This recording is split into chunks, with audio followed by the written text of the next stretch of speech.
our God and God of our salvation, who has blessed us with every spiritual blessing in heavenly places in Christ Jesus. Thank you that you have brought us together today to listen to you, to listen to your word, to listen to your servants. Lord, we pray that even as the servants speak, Lord, let your mercy touch people and change them and transform them, that they may all grow into the image of our Lord Jesus Christ. Blessed be the name of the Lord the Most High. You are a strong tower, and when we come to you, you will not put us to shame, but you will accept us. Therefore, Lord, this evening, for the glory of you, Lord, we have come here to listen to your servants. Even as the word comes, even as the testimony comes, let people listen to it and let them receive healing. Let them receive a transformation in their mind. Let their mind be changed, that they may receive you and accept you and walk in your ways, O Lord. All glory and honor be to you. In Jesus' name I pray.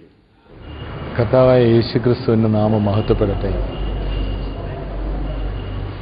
ദൈവത്തെ അറിയാതെ എന്ന ദൈവത്തെ മാത്രം മനസ്സിൽ കിട്ടണം എന്നുള്ള ആഗ്രഹത്തോടു കൂടിയിട്ട് നടന്നിരുന്ന ഒരു കുടുംബമായിരുന്നു ഞങ്ങളുടെ ഒരു ഹിന്ദു കുടുംബം.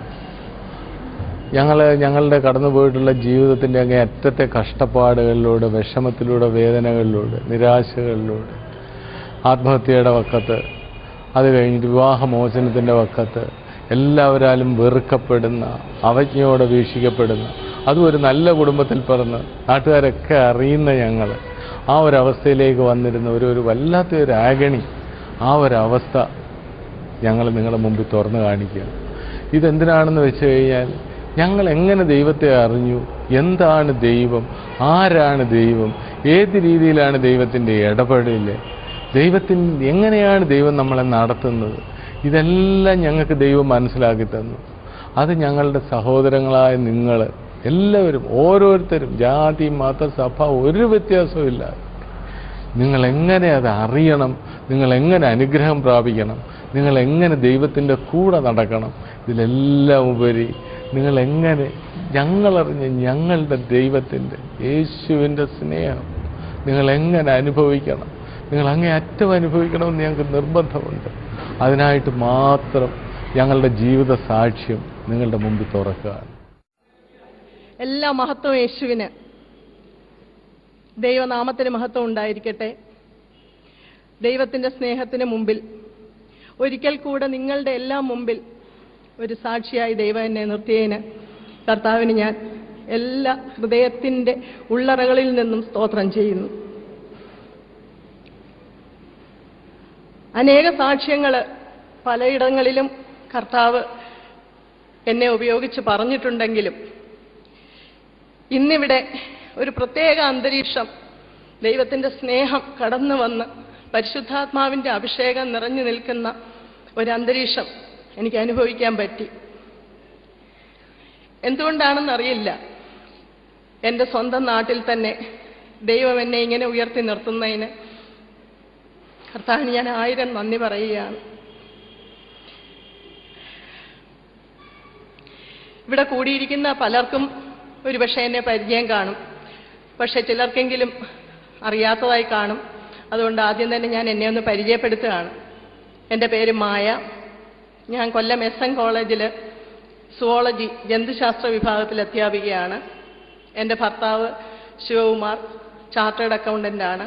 ജെറോം നഗറിൽ ഓഫീസ് ഇട്ടിരിക്കുന്നു. കളക്ടറേറ്റിനടുത്തുള്ള കുമാർ ആശുപത്രി നടത്തിയ ഡോക്ടർ കുമാരദാസാണ് എൻ്റെ അച്ഛൻ. ഒരു ഹിന്ദു കുടുംബത്തിൽ ജനിച്ച് കർത്താവിനെ അറിയാതെ എൻ്റെ ചെറുപ്പകാലം കഴിഞ്ഞ ഒരു വ്യക്തിയാണ് ഞാൻ. ഞാൻ ജനിച്ച വീട്ടിൽ എനിക്കൊന്നിനും കുറവുണ്ടായിരുന്നില്ല. അച്ഛനമ്മമാരുടെ സ്നേഹവും സാമ്പത്തികമായി ബുദ്ധിമുട്ടില്ലാത്ത ഒരു കുടുംബാന്തരീക്ഷവും എല്ലാവിധത്തിലും സ്വസ്ഥതയും സമാധാനവും സന്തോഷവും നിറഞ്ഞു നിന്ന ഒരു കുടുംബത്തിൽ ഞാൻ വളർന്നു. എൻ്റെ അച്ഛനമ്മമാരെന്നെ വിദ്യാഭ്യാസമൊക്കെ ചെയ്യിച്ചു, ജോലിയായി, എൻ്റെ വിവാഹം കഴിഞ്ഞു. അത്രയും നാൾ സത്യം പറഞ്ഞാൽ എനിക്ക് ദൈവത്തിനെ ആവശ്യമുണ്ടായിരുന്നില്ല. കാരണം എൻ്റെ ജീവിതത്തിൽ എല്ലാം ദൈവം തന്നിരുന്നു. അതുകൊണ്ട് തന്നെ ഞാൻ ദൈവത്തിനെ തേടിയില്ല. പക്ഷേ വിവാഹം കഴിഞ്ഞ് കുറച്ചുനാൾ കഴിഞ്ഞപ്പോൾ വിവാഹ ജീവിതവും എനിക്ക് സന്തോഷകരമായിരുന്നു. കാരണം എൻ്റെ അപ്പച്ചിയുടെ മകൻ മുറച്ചെറുക്കൻ തന്നെയാണ് എന്നെ കല്യാണം കഴിച്ചത്. പുതിയൊരു വീട്ടിലേക്ക് പോവുകയോ അതിൻ്റെ ബുദ്ധിമുട്ടുകൾ അനുഭവിക്കുകയോ ഒന്നും ഞാൻ ചെയ്യേണ്ടി വന്നില്ല. പക്ഷെ വിവാഹം കഴിഞ്ഞ് കുറച്ചുനാൾ കഴിഞ്ഞപ്പോൾ എൻ്റെ ജീവിതത്തിൻ്റെ ഗതി മാറാൻ തുടങ്ങി. ആദ്യം അതെന്താണെന്ന് പോലും എനിക്ക് തിരിച്ചറിയാൻ പറ്റിയില്ല. ജോലിയുടെ ഭാഗമായി ഇപ്പോഴത്തെ ഒരു സ്റ്റാറ്റസ് സിമ്പൽ പോലെ അദ്ദേഹം കൂട്ടുകാരൊത്ത് ചെറുതായിട്ട് മദ്യപിക്കുകയൊക്കെ ചെയ്യുമായിരുന്നു. അത് വലിയ പ്രശ്നങ്ങളൊന്നും ഉണ്ടാക്കിയിരുന്നില്ല. പക്ഷെ എനിക്ക് 2 കുഞ്ഞുങ്ങൾ രണ്ടാമത്തെ മകൻ ജനിച്ച സമയത്താണ് അദ്ദേഹത്തിൻ്റെ സ്വഭാവത്തിൽ പ്രകടമായ വ്യത്യാസങ്ങൾ കണ്ടു തുടങ്ങിയത്. കുറേശ്ശെയൊക്കെ മദ്യപാനം ചെയ്തിരുന്ന അദ്ദേഹം അമിതമായി മദ്യപിക്കാനും ബോധം കെട്ട് വീട്ടിൽ വരാനും തുടങ്ങി. അപ്പോഴൊക്കെ ഇതെന്താണ് ഈ സംഭവിച്ചുകൊണ്ടിരിക്കുന്നത്? ഇത്രയും എന്നെ സ്നേഹിച്ചുകൊണ്ടിരുന്ന ആള് കുടുംബത്തിൽ, എൻ്റെയും അദ്ദേഹത്തിൻ്റെയും കുടുംബത്തിൽ ആണായി, കുടുംബങ്ങളുടെ 2ൻ്റെയും നെടുന്തൂണായി വളരെ എഫിഷ്യൻ്റായി എല്ലാ കാര്യങ്ങളും ചെയ്തുകൊണ്ടിരുന്ന ആള് പെട്ടെന്നിങ്ങനെ ഒന്നും ചെയ്യാത്ത, ഒരു ഉത്തരവാദിത്വവും ഇല്ലാത്ത, മദ്യപാനത്തിന് അടിപെട്ടു പോയ ഒരു സ്വഭാവമായി മാറിയത് എന്തുകൊണ്ട് എന്നത് എനിക്ക് തിരിച്ചറിയാൻ കഴിഞ്ഞില്ല. മദ്യപാനം തുടർന്നുകൊണ്ടേയിരുന്നു. അതിൻ്റെ കൂട്ടത്തിൽ അദ്ദേഹത്തിന് ഉറക്കവും നഷ്ടപ്പെട്ടു. ദിവസങ്ങളും മാസങ്ങളും കടന്നു പോകവേ അദ്ദേഹം ഉറക്കമില്ലാതെ രാത്രിയിൽ ഒരു മാനസിക വിഭ്രാന്തിക്ക് അടിമപ്പെട്ട് നീങ്ങുന്നതായിട്ട് കണ്ടു. എൻ്റെ അച്ഛനും എൻ്റെ വീട്ടുകാരെല്ലാം ഒരുപാട് വിഷമിച്ചു. അങ്ങനെ ഉറക്കമില്ലാത്ത രാത്രികളിൽ ഉറക്കം കിട്ടാൻ വേണ്ടി അദ്ദേഹം ഒരു ഡോക്ടറുടെ പ്രിസ്ക്രിപ്ഷനോടുകൂടി തന്നെ ഉറക്ക ഗുളികകൾ കഴിച്ചു തുടങ്ങി. ആദ്യം ചെറിയ ഡോസിൽ കഴിച്ചു, അപ്പോൾ ഉറക്കം കിട്ടി. പിന്നെ അത് പോരാതെയായി. അങ്ങനെ അവസാനം ഉറക്ക ഗുളികകൾക്കും അടിമയായി തീർന്നു. അങ്ങനെ കാലം മുമ്പോട്ട് പോകവേ ബോധമില്ലാത്ത ഒരവസ്ഥയിൽ പലപ്പോഴും അദ്ദേഹത്തെ വഴിയിൽ നിന്നും അല്ലെങ്കിൽ പലരുടെ സഹായത്തോടുകൂടി വീട്ടിലെത്തിക്കുന്ന അവസ്ഥയിലേക്ക് കടന്നുപോയപ്പോൾ ഞാൻ എൻ്റെ വിധിയെ പഴിച്ചു. എന്തുകൊണ്ട് എനിക്കിത് സംഭവിച്ചു? അദ്ദേഹത്തിന് എന്തുകൊണ്ട് ഇങ്ങനെ സംഭവിച്ചു? എന്നെ എന്തിനാണ് ഇങ്ങനെ ദൈവം തീറ്റിക്കുന്നത് എൻ്റെ ജീവിതത്തിൽ എന്നോർത്തു. ദിവസങ്ങളും മാസങ്ങളും കടന്നുപോയി, വർഷങ്ങളിലേക്ക് കടന്നു. അപ്പോൾ പലവട്ടം ഞാൻ എൻ്റെ അച്ഛനോട് പറഞ്ഞു, എനിക്കെല്ലാം താങ്ങും തണലും സപ്പോർട്ടുമായി നിന്ന് എൻ്റെ അച്ഛൻ്റെ അടുത്ത് ഞാൻ പറഞ്ഞു, എനിക്കൊരു ഡൈവോഴ്സ് വേണം, എനിക്ക് ഈ വ്യക്തിയുടെ കൂടെ ജീവിക്കാൻ പറ്റത്തില്ല, എനിക്കൊരു വിവാഹമോചനം വേണമെന്ന് പറഞ്ഞു. അപ്പോഴെൻ്റെ അച്ഛൻ എനിക്ക് ബലം തന്നു, മോളെ അങ്ങനൊന്നും നീ ചിന്തിക്കരുത്, നിനക്ക് 2 കുഞ്ഞുങ്ങളുണ്ട്, നീ അവനെ നോക്കണം, നീ ധൈര്യമായിട്ടിരിക്കണം, എല്ലാം ശരിയാവുമെന്ന് പറഞ്ഞു. വീണ്ടും മാസങ്ങൾ കടന്നുപോയപ്പോൾ വീണ്ടും എനിക്ക് പിടിച്ചു നിൽക്കാൻ പറ്റാതായി. പലപ്പോഴും ഞാൻ എൻ്റെ വിധിയെ പഴിച്ചിരുന്നു. ആ സമയത്ത് അത്ഭുതകരമായി ഞങ്ങളുടെ വീട്ടിൽ അദ്ദേഹത്തിൻ്റെ തന്നെ ഒരു പഴയകാല സുഹൃത്ത് കടന്നു വന്നു. അദ്ദേഹം ഒരു സൈക്യാട്രിസ്റ്റ് ആയിരുന്നു. ഇപ്പോൾ എറണാകുളത്ത് മെഡിക്കൽ ട്രസ്റ്റ് ഹോസ്പിറ്റലിൽ ജോലി ചെയ്യുകയാണ്. അദ്ദേഹം വന്നിട്ട് പെട്ടെന്ന് പറയുകയാണ്, ഈ വ്യക്തിക്ക് മദ്യപാനമല്ല, ശരിക്കും പറഞ്ഞാൽ അദ്ദേഹത്തിന് ഒരു സൈക്യാട്രിക് രോഗമാണ്. ആ രോഗത്തിന് ചികിത്സിച്ചാൽ മാത്രമേ ഇത് ഭേദമാവുകയുള്ളൂ. അപ്പോഴാണ് ഞെട്ടിക്കുന്ന ആ സത്യം ഞങ്ങൾക്ക് മനസ്സിലായത്. ഞങ്ങൾ ഇത്രകാലം അദ്ദേഹത്തിൻ്റെ സ്വഭാവത്തിനെ കുറ്റം പറഞ്ഞെങ്കിലും ഒരു രോഗിയും കൂടിയാണ് അദ്ദേഹം എന്നുള്ള കാര്യം തിരിച്ചറിഞ്ഞു. ഞങ്ങളെ അറിയാത്ത സ്ഥലങ്ങളിലേക്ക് അദ്ദേഹത്തെ കൊണ്ടുപോയി ചികിത്സിക്കാൻ തുടങ്ങി. കോട്ടയം, എറണാകുളം സ്ഥലങ്ങളിലേക്ക് കൊണ്ടുപോയി ചികിത്സ തുടങ്ങി. ചികിത്സ പുരോഗമിച്ചുകൊണ്ടിരുന്നു. അദ്ദേഹത്തിൻ്റെ രോഗം അടിക്കടി കൂടിക്കൊണ്ടുവരുന്നു. ആ ഒരവസ്ഥയിൽ അദ്ദേഹം തികച്ചും ഒരു ഭ്രാന്തനെ പോലെ പലവട്ടം കഴിയുന്ന കാഴ്ച ഞാൻ കാണേണ്ടി വന്നു. അപ്പോൾ വീണ്ടും ഞാനും എൻ്റെ അച്ഛൻ്റെ അടുത്ത് പറഞ്ഞു, ഞാൻ ആത്മഹത്യ ചെയ്ത് കളയും, എനിക്ക് ഈ ജീവിതം താങ്ങാൻ പറ്റത്തില്ല. അപ്പോഴും എൻ്റെ അച്ഛൻ എനിക്ക് ബലം തന്നു, മോളെ അങ്ങനൊന്നും നീ ചിന്തിക്കരുത്, നിന്റെ കുഞ്ഞുങ്ങളെ ഓർക്കണം. ആത്മഹത്യയെക്കുറിച്ച് ചിന്തിക്കുമ്പോഴെല്ലാം എൻ്റെ കൊച്ചു 2 മക്കളുടെ മുഖം കാണുമ്പോൾ എനിക്കത് ചെയ്യാൻ വയ്യാതായി. പിന്നീടൊരു 3ാമത്തെ ഘട്ടത്തിൽ ഞാൻ പറഞ്ഞു, എൻ്റെ കുഞ്ഞുങ്ങൾക്കും വിഷം കൊടുത്ത് ഞാൻ ചത്തുകളയും, എനിക്ക് ഈ ജീവിതം പറ്റത്തില്ല. കാരണം അത്രയ്ക്ക് ദുസ്സഹമായി തീർന്നിരുന്ന ജീവിതം. ഒരു ദിവസം ഒരു നിമിഷം പോലും സ്വസ്ഥമായി ഉറങ്ങാൻ കഴിയാതെ എൻ്റെ വീട്ടിൽ, ജോലിസ്ഥലത്ത് ആരെയും അറിയിക്കാതെ ഇത് ഹൃദയത്തിൽ ഒതുക്കി ജീവിച്ച ആ നാളുകൾ ഇന്നെനിക്കൊരു സ്വപ്നം പോലെയാണ് തോന്നുന്നത്. എൻ്റെ പ്രിയപ്പെട്ടവരെ, അങ്ങനെ നിങ്ങൾ വിചാരിക്കുന്ന പോലെ 1-2 വർഷങ്ങളല്ല, നീണ്ട 13 വർഷക്കാലം എൻ്റെ മകൻ ജനിച്ച സമയം മുതൽ അവന് 13 വയസ്സാവുന്നത് വരെ ഈ ദുരിതം ഏറിയും കുറഞ്ഞ് ഞങ്ങളുടെ ജീവിതത്തിൽ കടന്നുപോയിക്കൊണ്ടിരുന്നു. പലപ്പോഴും ബോധമില്ലാത്ത അവസ്ഥയിൽ അദ്ദേഹം കിടക്കുന്നത് കാണുമ്പോൾ ദയനീയത തോന്നുന്നതിനേക്കാൾ ഏറെ വെറുപ്പും അകൽച്ചയും തോന്നിയിരുന്നു. എന്തുകൊണ്ട് ഈ മനുഷ്യൻ ഇങ്ങനെ ആയി? എൻ്റെ ജീവിതത്തിൽ എനിക്ക് നഷ്ടപ്പെട്ടു പോകുന്ന സുഖങ്ങളും സന്തോഷങ്ങളും, എനിക്ക് ഇല്ലാതെയായി പോകുന്ന, എൻ്റെ കുഞ്ഞുങ്ങൾക്കില്ലാതെയായി പോകുന്ന നല്ല ഒരു ജീവിതം, അതിനെക്കുറിച്ചെല്ലാം ഹൃദയത്തിൽ പഴി പറഞ്ഞ് വിധിയെ പഴിച്ചുകൊണ്ട് ഞാൻ ജീവിച്ചു. അപ്പോഴൊക്കെ എൻ്റെ അച്ഛൻ എനിക്ക് ധൈര്യം തന്നു, മകളെ നമുക്ക് എന്തെങ്കിലും പൂജയും ഹോമങ്ങളും ഒക്കെ ചെയ്യാം, അമ്പലങ്ങളിൽ പോയി പ്രാർത്ഥിക്കാം, ഇതിനെല്ലാം ദൈവം ഒരു വഴി കാണിച്ചു തരുമെന്ന് പറഞ്ഞു. അദ്ദേഹവും എൻ്റെ അപ്പച്ചി, എൻ്റെ ഭർത്താവിൻ്റെ അമ്മ, ഇവർ രണ്ടുപേരും മാറി മാറി ക്ഷേത്രങ്ങൾ തോറും വഴിപാടുകളും നേർച്ചകളുമായി നടന്നു. ഞാനും അതിനൊപ്പം പോയി. പലതിലും എനിക്ക് ആശ്രയിക്കാനൊന്നും പറ്റിയില്ലെങ്കിലും ഇതേ ഉള്ളൊരു രക്ഷയെന്ന് വിചാരിച്ച് പല അമ്പലങ്ങളിലും വഴിപാടുകളും നേർച്ചയും ഹോമങ്ങളും ഒക്കെ നടത്തി വീട്ടിൽ പൂജയൊക്കെ ചെയ്തു. ഇങ്ങനെയെല്ലാം ദിവസങ്ങൾ കടന്നുപോയിക്കൊണ്ടിരുന്നു. പക്ഷെ അദ്ദേഹത്തിൻ്റെ രോഗം കൂടിക്കൂടി വരികയാണ്. അവസാനം ചികിത്സിച്ച ഡോക്ടർ പറഞ്ഞു, ഇതിനേറ്റവും സ്ട്രോങ് ആയിട്ടുള്ള ഒരു മരുന്ന് കൊടുത്തേലേ പറ്റത്തുള്ളൂ, അല്ലെങ്കിൽ ഇത് വലിയ പ്രശ്നങ്ങളുണ്ടാക്കും. അങ്ങനെ പിന്നീട് ഞാൻ വായിച്ചറിഞ്ഞു അതൊരു വലിയ പോയിസണസ്, അതായത് വിഷമുള്ള മരുന്നായിരുന്നു. ലിഥിയം എന്ന് പറയുന്ന ആ മരുന്ന് കൊടുത്തു. അപ്പോഴും ഡോക്ടർ പറഞ്ഞു, ഇത് കൂടുതൽ നാൾ കഴിക്കും തോറും ഈ മകൻ്റെ കിഡ്നിയെയും ലിവറിനെയും ഹാർട്ടിനെയും എഫക്റ്റ് ചെയ്യാൻ സാധ്യതയുണ്ടെന്ന് പറഞ്ഞു. അതിനെ അത്ര കാര്യമായി കരുതിയില്ല, മരുന്ന് കൊടുത്തുകൊണ്ടിരുന്നു.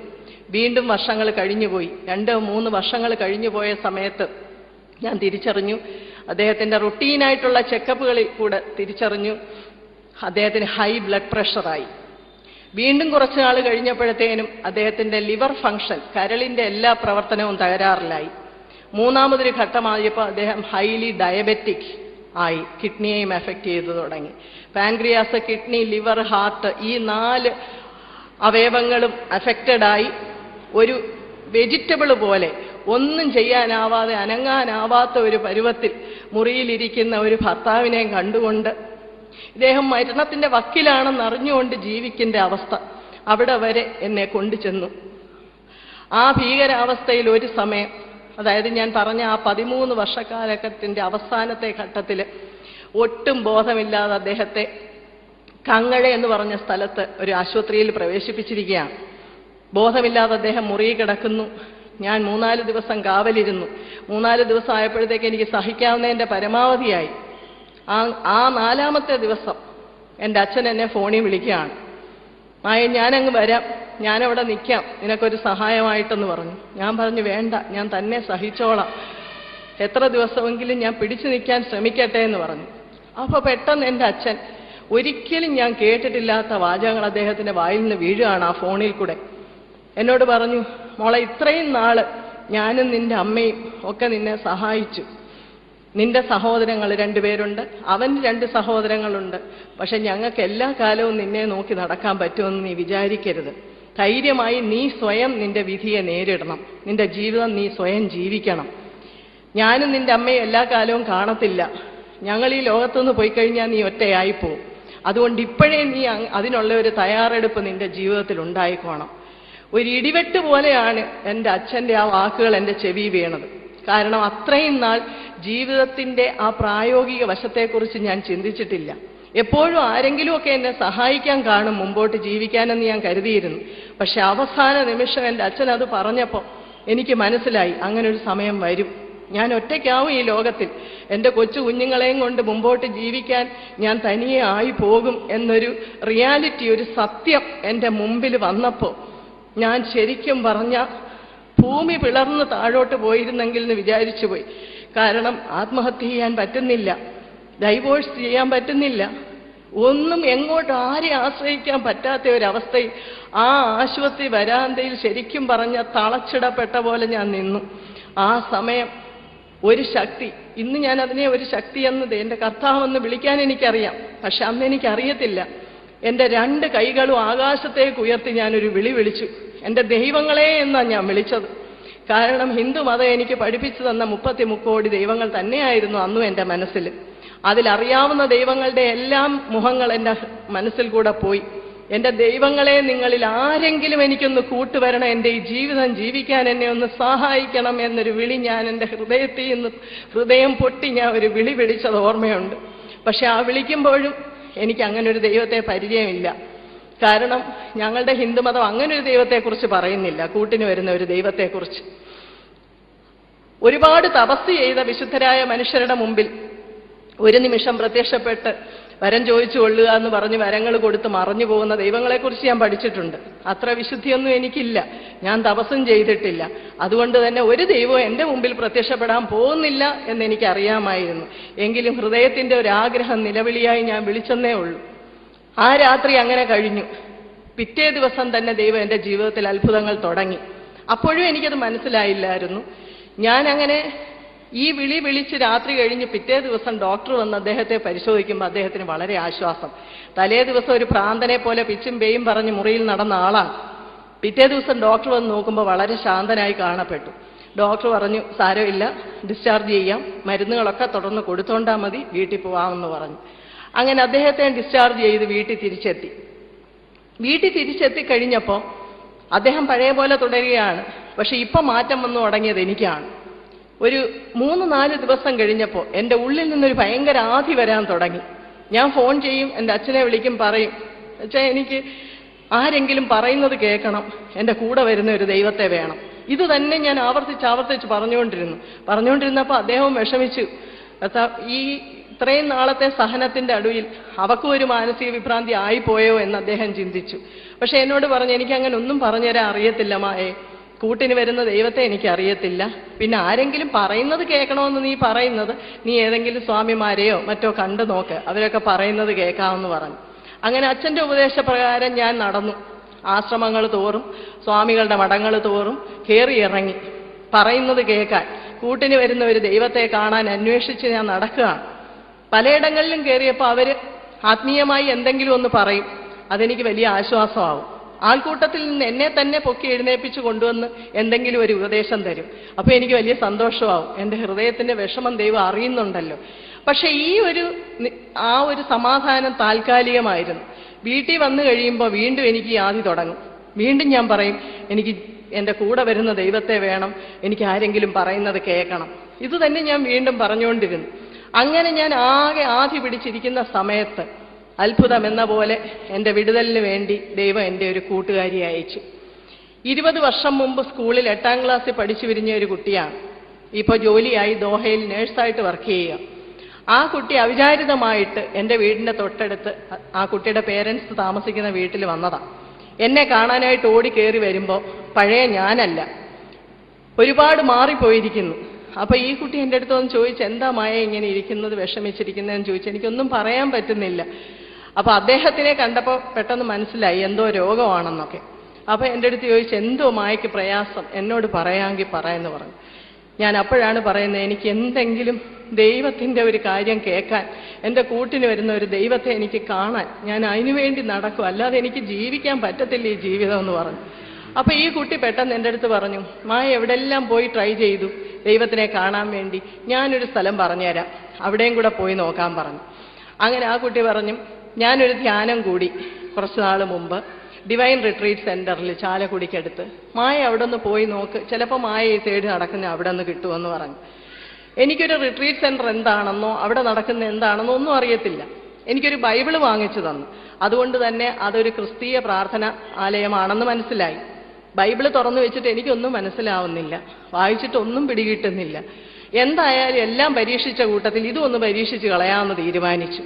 അങ്ങനെ ഞാൻ എൻ്റെ അച്ഛനോടും അപ്പച്ചിയോടും ഒക്കെ പറഞ്ഞു, എനിക്കിങ്ങനെ ഒരു ധ്യാനത്തിന് പോയാൽ കൊള്ളാമെന്നുണ്ട്. ഒരാഴ്ചയാണ് ധ്യാനമെന്ന് കേട്ടപ്പോഴേ അവരെന്നെ വിലക്കി. രോഗിയായ ഭർത്താവിനെ വീട്ടിലിട്ട് അദ്ദേഹത്തിന് രാവിലെയും രാത്രിയിലും ഒരു കൈ നിറയെ ഗുളികയും മരുന്നും എടുത്തു കൊടുക്കുന്നത് ഞാനാ. അതെല്ലാം കൊടുക്കുന്ന നീ ഒരാഴ്ച ഇട്ടിട്ട് പോയാൽ ശരിയാവത്തില്ല, തിരിച്ചു വരുമ്പോഴത്തേക്ക് ചിലപ്പോൾ രോഗം കൂടത്തേ ഉള്ളൂ, പോകണ്ടെന്ന് പറഞ്ഞു. തടസ്സങ്ങൾ വന്നപ്പോൾ ഞാൻ അവിടെ നിന്ന് പ്രാർത്ഥിച്ചു, ദൈവമേ നിൻ്റെ അടുത്ത് വരാൻ എനിക്കൊരു അവസരം നീ തന്നാൽ എനിക്ക് വരാൻ പറ്റും എന്ന് പറഞ്ഞ് ഞാൻ അവിടെ എൻ്റെ ആഗ്രഹം സമർപ്പിച്ചു. അപ്പോഴും കർത്താവിനെ അറിയുന്നില്ല, ദൈവമേ എന്നൊരു വിളി മനസ്സിലുണ്ട്, അത്രയേ ഉള്ളൂ. ആ സമയത്ത് അദ്ദേഹത്തിന് രോഗം അല്പം കുറഞ്ഞിരിക്കുകയാണ്.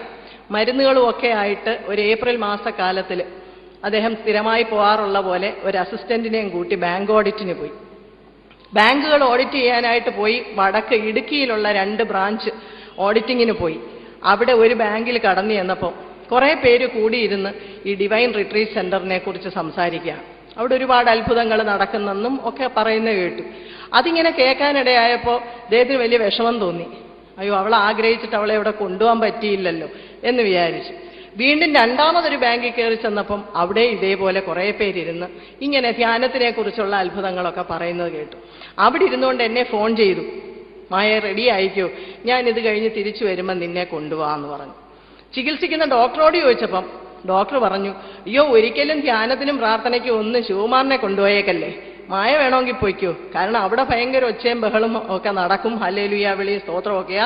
അങ്ങനെയുള്ള ബഹളം നിറഞ്ഞ ഒരു അന്തരീക്ഷത്തിൽ കൊണ്ടുപോയാൽ ശിവകുമാറിന്റെ രോഗം കൂടത്തേ ഉള്ളൂ, കുറയത്തില്ല എന്ന് പറഞ്ഞു. അത് കാരണം അദ്ദേഹവും പേടിച്ചു. അദ്ദേഹം പറഞ്ഞു, ശരി, ഞാൻ ധ്യാനത്തിനൊന്നും ഇരിക്കുന്നില്ല, ഞാൻ എവിടെയെങ്കിലും മാറി ഒരിടത്ത് ഇരുന്നോളാം, നീ ധ്യാനം കൂടിക്കോ എന്ന് പറഞ്ഞാണ് ഒരു 7 വർഷക്കാലം മുമ്പ് ആദ്യമായിട്ട് അങ്ങനെ ഒരു ധ്യാനത്തിലേക്ക് ഞങ്ങൾ കടന്നു ചെല്ലുന്നത്. അവിടെ ചെല്ലുമ്പോൾ എനിക്കൊന്നും അറിയത്തില്ല. ഞാൻ യേശുവിനെ ഒരു പരിചയവും ഇല്ലാത്ത ആളാണ്. ഞാൻ ക്രിസ്തീയ പ്രാർത്ഥനകളിലൊന്നും പങ്കെടുത്തിട്ടില്ല, ഒരു പ്രാർത്ഥനയെ എനിക്ക് അറിഞ്ഞും കൂടാ. പഠിച്ച കോൺവെന്റുകളിൽ ചാപ്പലുകളിൽ പോയിട്ടുണ്ട്, അവിടെ കുരിശിൽ തൂങ്ങുന്ന യേശുവിൻ്റെ രൂപം കണ്ടിട്ടുണ്ട്. അതൊരു ദൈവമാണെന്ന് അംഗീകരിക്കാൻ പോലും എൻ്റെ മനസ്സ് കൂട്ടാക്കിയിരുന്നില്ല. കാരണം ഹിന്ദു മതം എന്നെ പഠിപ്പിച്ചിട്ടുള്ള ദൈവങ്ങളൊക്കെ എത്രയോ ശക്തിവാന്മാരും പ്രബലരും ഒക്കെയാണ്. ഇങ്ങനെ വേളയിൽ കണ്ണടച്ച് പ്രാർത്ഥിക്കാൻ ഒരു ചേച്ചി കൗൺസിലർ എന്നോട് പറഞ്ഞു, മോളെ എന്തോ കാണുന്നതെന്ന് നോക്കാൻ പറഞ്ഞു.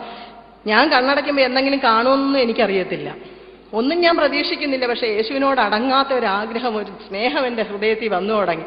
ഞാൻ കണ്ണടച്ച് പ്രാർത്ഥിക്കുന്ന സമയത്ത് ഞാൻ കാണുകയാണ് യേശു മുഴുവൻ ഇങ്ങനെ എൻ്റെ മുമ്പിൽ വന്ന് കൈ രണ്ടും നീട്ടി അതിൽ ചോര ഒലിപ്പിക്കുന്ന ഒരു ഹൃദയവുമായിട്ട് എൻ്റെ നേരെ വരുന്നതായിട്ടൊരു ദൃശ്യം. ഞാൻ പെട്ടെന്ന് വിളിച്ചു പറഞ്ഞു, യേശുവിനെ ഞാൻ കാണുന്നു, അയ്യോ കയ്യിൽ ഒരു രക്തം തുടിക്കുന്ന ഹൃദയവും ഉണ്ടെന്ന് പറഞ്ഞു. പെട്ടെന്ന് ഈ കൗൺസിലർ പറഞ്ഞു, മോളെ പ്രാർത്ഥിച്ചോളുക, നിന്റെ ഹൃദയത്തിലേക്ക് വന്ന് താമസിക്കാൻ യേശു ആഗ്രഹിക്കുന്നു, നിനക്ക് സമ്മതമാണോ യേശുവിനെ ജീവിതത്തിലേക്ക് വിളിക്കാൻ ചോദിച്ചു. ഞാൻ പറഞ്ഞു, സമ്മതമാണ്, ഞാൻ ഇതിനുവേണ്ടി തന്നെയാണ് ഇരുന്നത്, എനിക്ക് എൻ്റെ യേശുവിനെ കൂട്ടിന് വേണം എന്ന് പറഞ്ഞുകൊണ്ടിരുന്നു. അപ്പോൾ ഈ കൗൺസിലർ വീണ്ടും എൻ്റെ അടുത്ത് ചോദിച്ചു, മോളെ യേശുവിൻ്റെ മുഖത്ത് നോക്കിക്കേ, ഒരു അച്ഛനായിട്ടാണോ മകനായിട്ടാണോ സഹോദരനായിട്ടാണോ യേശുവിനെ കാണാൻ പറ്റുന്നത്? ഞാൻ യേശുവിൻ്റെ മുഖത്ത് നോക്കിയപ്പോൾ ഇതൊന്നുമല്ല. ഞാൻ പറഞ്ഞു, ഇതൊന്നുമല്ല ഞാൻ കാണുന്നത്, പിന്നെ ആരായിട്ടാണ് കാണുന്നേ? ഞാൻ പറഞ്ഞു, എൻ്റെ ഒരു കൂട്ടുകാരനായിട്ടാണ്. ശരിയാ, യേശുവിൻ്റെ മുഖത്ത് നോക്കിയപ്പോൾ എൻ്റെ ഒരു നല്ല കൂട്ടുകാരൻ്റെ മുഖമാണ് യേശുവിന്. എല്ലാം തുറന്നു പറയാൻ പറ്റുന്ന, എൻ്റെ കൂടെ ജീവിക്കുന്ന, എന്നെ എല്ലാ കാര്യത്തിലും സഹായിക്കുന്ന നല്ലൊരു കൂട്ടുകാരൻ. കൗൺസിലർ പറഞ്ഞു, മോളെ യേശുവിനെ അങ്ങനെ തന്നെ മോൾ ഹൃദയത്തിലേക്ക് സ്വീകരിച്ചോളുക, ഒരു കൂട്ടുകാരനായി നിൻ്റെ കൂടെ ജീവിക്കാനാണ് യേശു ആഗ്രഹിക്കുന്നതെന്ന് പറഞ്ഞു. അപ്പോൾ ഇതെല്ലാം എൻ്റെ ഒരു കാൽപ്പനികതയോ ഒരു വൈകാരികതയോ ഒരു ചിന്തയിലുള്ള സംഗതിയോ ഒക്കെ ആണെന്നാണ് ഞാൻ ആദ്യം വിചാരിച്ചത്. പക്ഷെ എന്നാലും എൻ്റെ ഹൃദയത്തിൻ്റെ അടങ്ങാത്ത ആഗ്രഹം യേശുവിനെ അങ്ങനെ തന്നെ കാണണമെന്ന് ഞാൻ വാശി പിടിച്ചു. തിരിച്ച് ഹാളിൽ വന്നിരുന്നു. അപ്പോൾ എൻ്റെ നാത്തൂന് ഞാൻ ആഗ്രഹിച്ച പോലെ കിട്ടിയ ഒരു രോഗസൗഖ്യവും ഞാൻ കണ്ട യേശുവിൻ്റെ ഒരു രൂപവും എൻ്റെ ഹൃദയത്തിലേക്ക് വന്ന ഒരു യേശുവും അതെനിക്ക് വലിയ ധൈര്യം തന്നു. ആ ധൈര്യത്തോടുകൂടി ഹാളിൽ വന്നിരിക്കുമ്പോൾ എനിക്ക് ചുറ്റുമുള്ളതെല്ലാം സ്വർഗമായിട്ട് തോന്നുകയാണ്. ഒരു വലിയ സന്തോഷം എന്നെ വന്ന് നിറയാണ്. അപ്പോഴും വീട്ടിൽ ഭർത്താവ് രോഗിയായിട്ട് കിടക്കുകയാണെന്ന് നിങ്ങൾ ഓർക്കണം. പക്ഷെ ഞാൻ അതിനെക്കുറിച്ച് ചിന്തിക്കുന്നില്ല. ഇത് ചെയ്യാൻ കഴിവുള്ള യേശു അതും എനിക്ക് ചെയ്തു തരും എന്നൊരു ഉറച്ച വിശ്വാസം എൻ്റെ ഹൃദയത്തിലേക്ക് വന്നു. ഭർത്താവിൻ്റെ കാര്യം ഞാൻ പാടെ മറന്നുപോയി. ഞാൻ ആ ഹാളിൽ വന്നിരിക്കുമ്പം ഒരുപാട് ചോദ്യങ്ങൾ എൻ്റെ ഉള്ളിൽ യേശുവിനോട് ചോദിക്കാൻ വരിക. എന്താണ് യേശുവെ എന്നെ നീ ഇവിടെ കൊണ്ടുവന്നത്? എന്താ ഇവളെ ആദ്യം കൊണ്ടുവരാഞ്ഞത്? ഇങ്ങനെ തുടങ്ങിയ ഒരുപാട് ചെറിയ ഒരു കൊച്ചു കുഞ്ഞ് അച്ഛനോട് ചോദിക്കുന്ന പോലെ കുറേ ചോദ്യങ്ങൾ എൻ്റെ മനസ്സിൽ വരും. ഓരോ ചോദ്യങ്ങളും ഞാൻ ചോദിക്കുമ്പം എവിടെ നിന്നോ ഒരു ശബ്ദം എനിക്ക് ഉത്തരം തരാൻ തുടങ്ങി. ഈ ഓരോ ഉത്തരവും എൻ്റെ ഉള്ളിലേക്ക് വരുമ്പോൾ ഞാനതെല്ലാം എൻ്റെ ബുദ്ധി കൊണ്ട് വെട്ടിക്കളഞ്ഞു. ഇതൊക്കെ എൻ്റെ തോന്നലാണ്. മനസാക്ഷി എന്ന് പറഞ്ഞൊന്ന് എന്നോട് സംസാരിക്കുകയാണ്. എൻ്റെ ചിന്തയിൽ എനിക്ക് തോന്നുന്നതാണ്. വീണ്ടും ഒരു ചോദ്യം ഞാൻ ചോദിക്കുമ്പം വീണ്ടും ഒരു ശബ്ദം എനിക്ക് ഉത്തരം പറഞ്ഞുകൊണ്ടിരുന്നു. ആ ഉത്തരങ്ങളെല്ലാം നല്ല രസകരമായ ഉത്തരങ്ങളായിരുന്നു. എന്നെ ആശ്വസിപ്പിക്കുകയും സമാധാനിക്കുകയും ചെയ്യുന്ന ഒരുപാട് ഉത്തരങ്ങൾ. അപ്പോഴും ഞാൻ വിശ്വസിച്ചില്ല, ഇത് ശരിയല്ല, ഇത് ഞാൻ വെളിയിലിറങ്ങി കർത്താവ് എന്നോട് സംസാരിക്കുന്നുവെന്നോ മറ്റോ പറഞ്ഞാൽ ബാക്കിയുള്ളവർ പറയും ഇവക്ക് വട്ടായിപ്പോയി എന്ന് പറയും എന്ന് വിചാരിച്ച് അതെല്ലാം എൻ്റെ ബുദ്ധി കൊണ്ട് വെട്ടി ഞാൻ കളഞ്ഞുകൊണ്ടിരുന്നു. നീ എൻ്റെ വിഷമം അറിയുന്നുണ്ടെന്ന് എനിക്ക് മനസ്സിലായി. എൻ്റെ എല്ലാ ആവശ്യങ്ങളും നീ അറിയുന്നവനാണെന്ന് എനിക്ക് മനസ്സിലായി.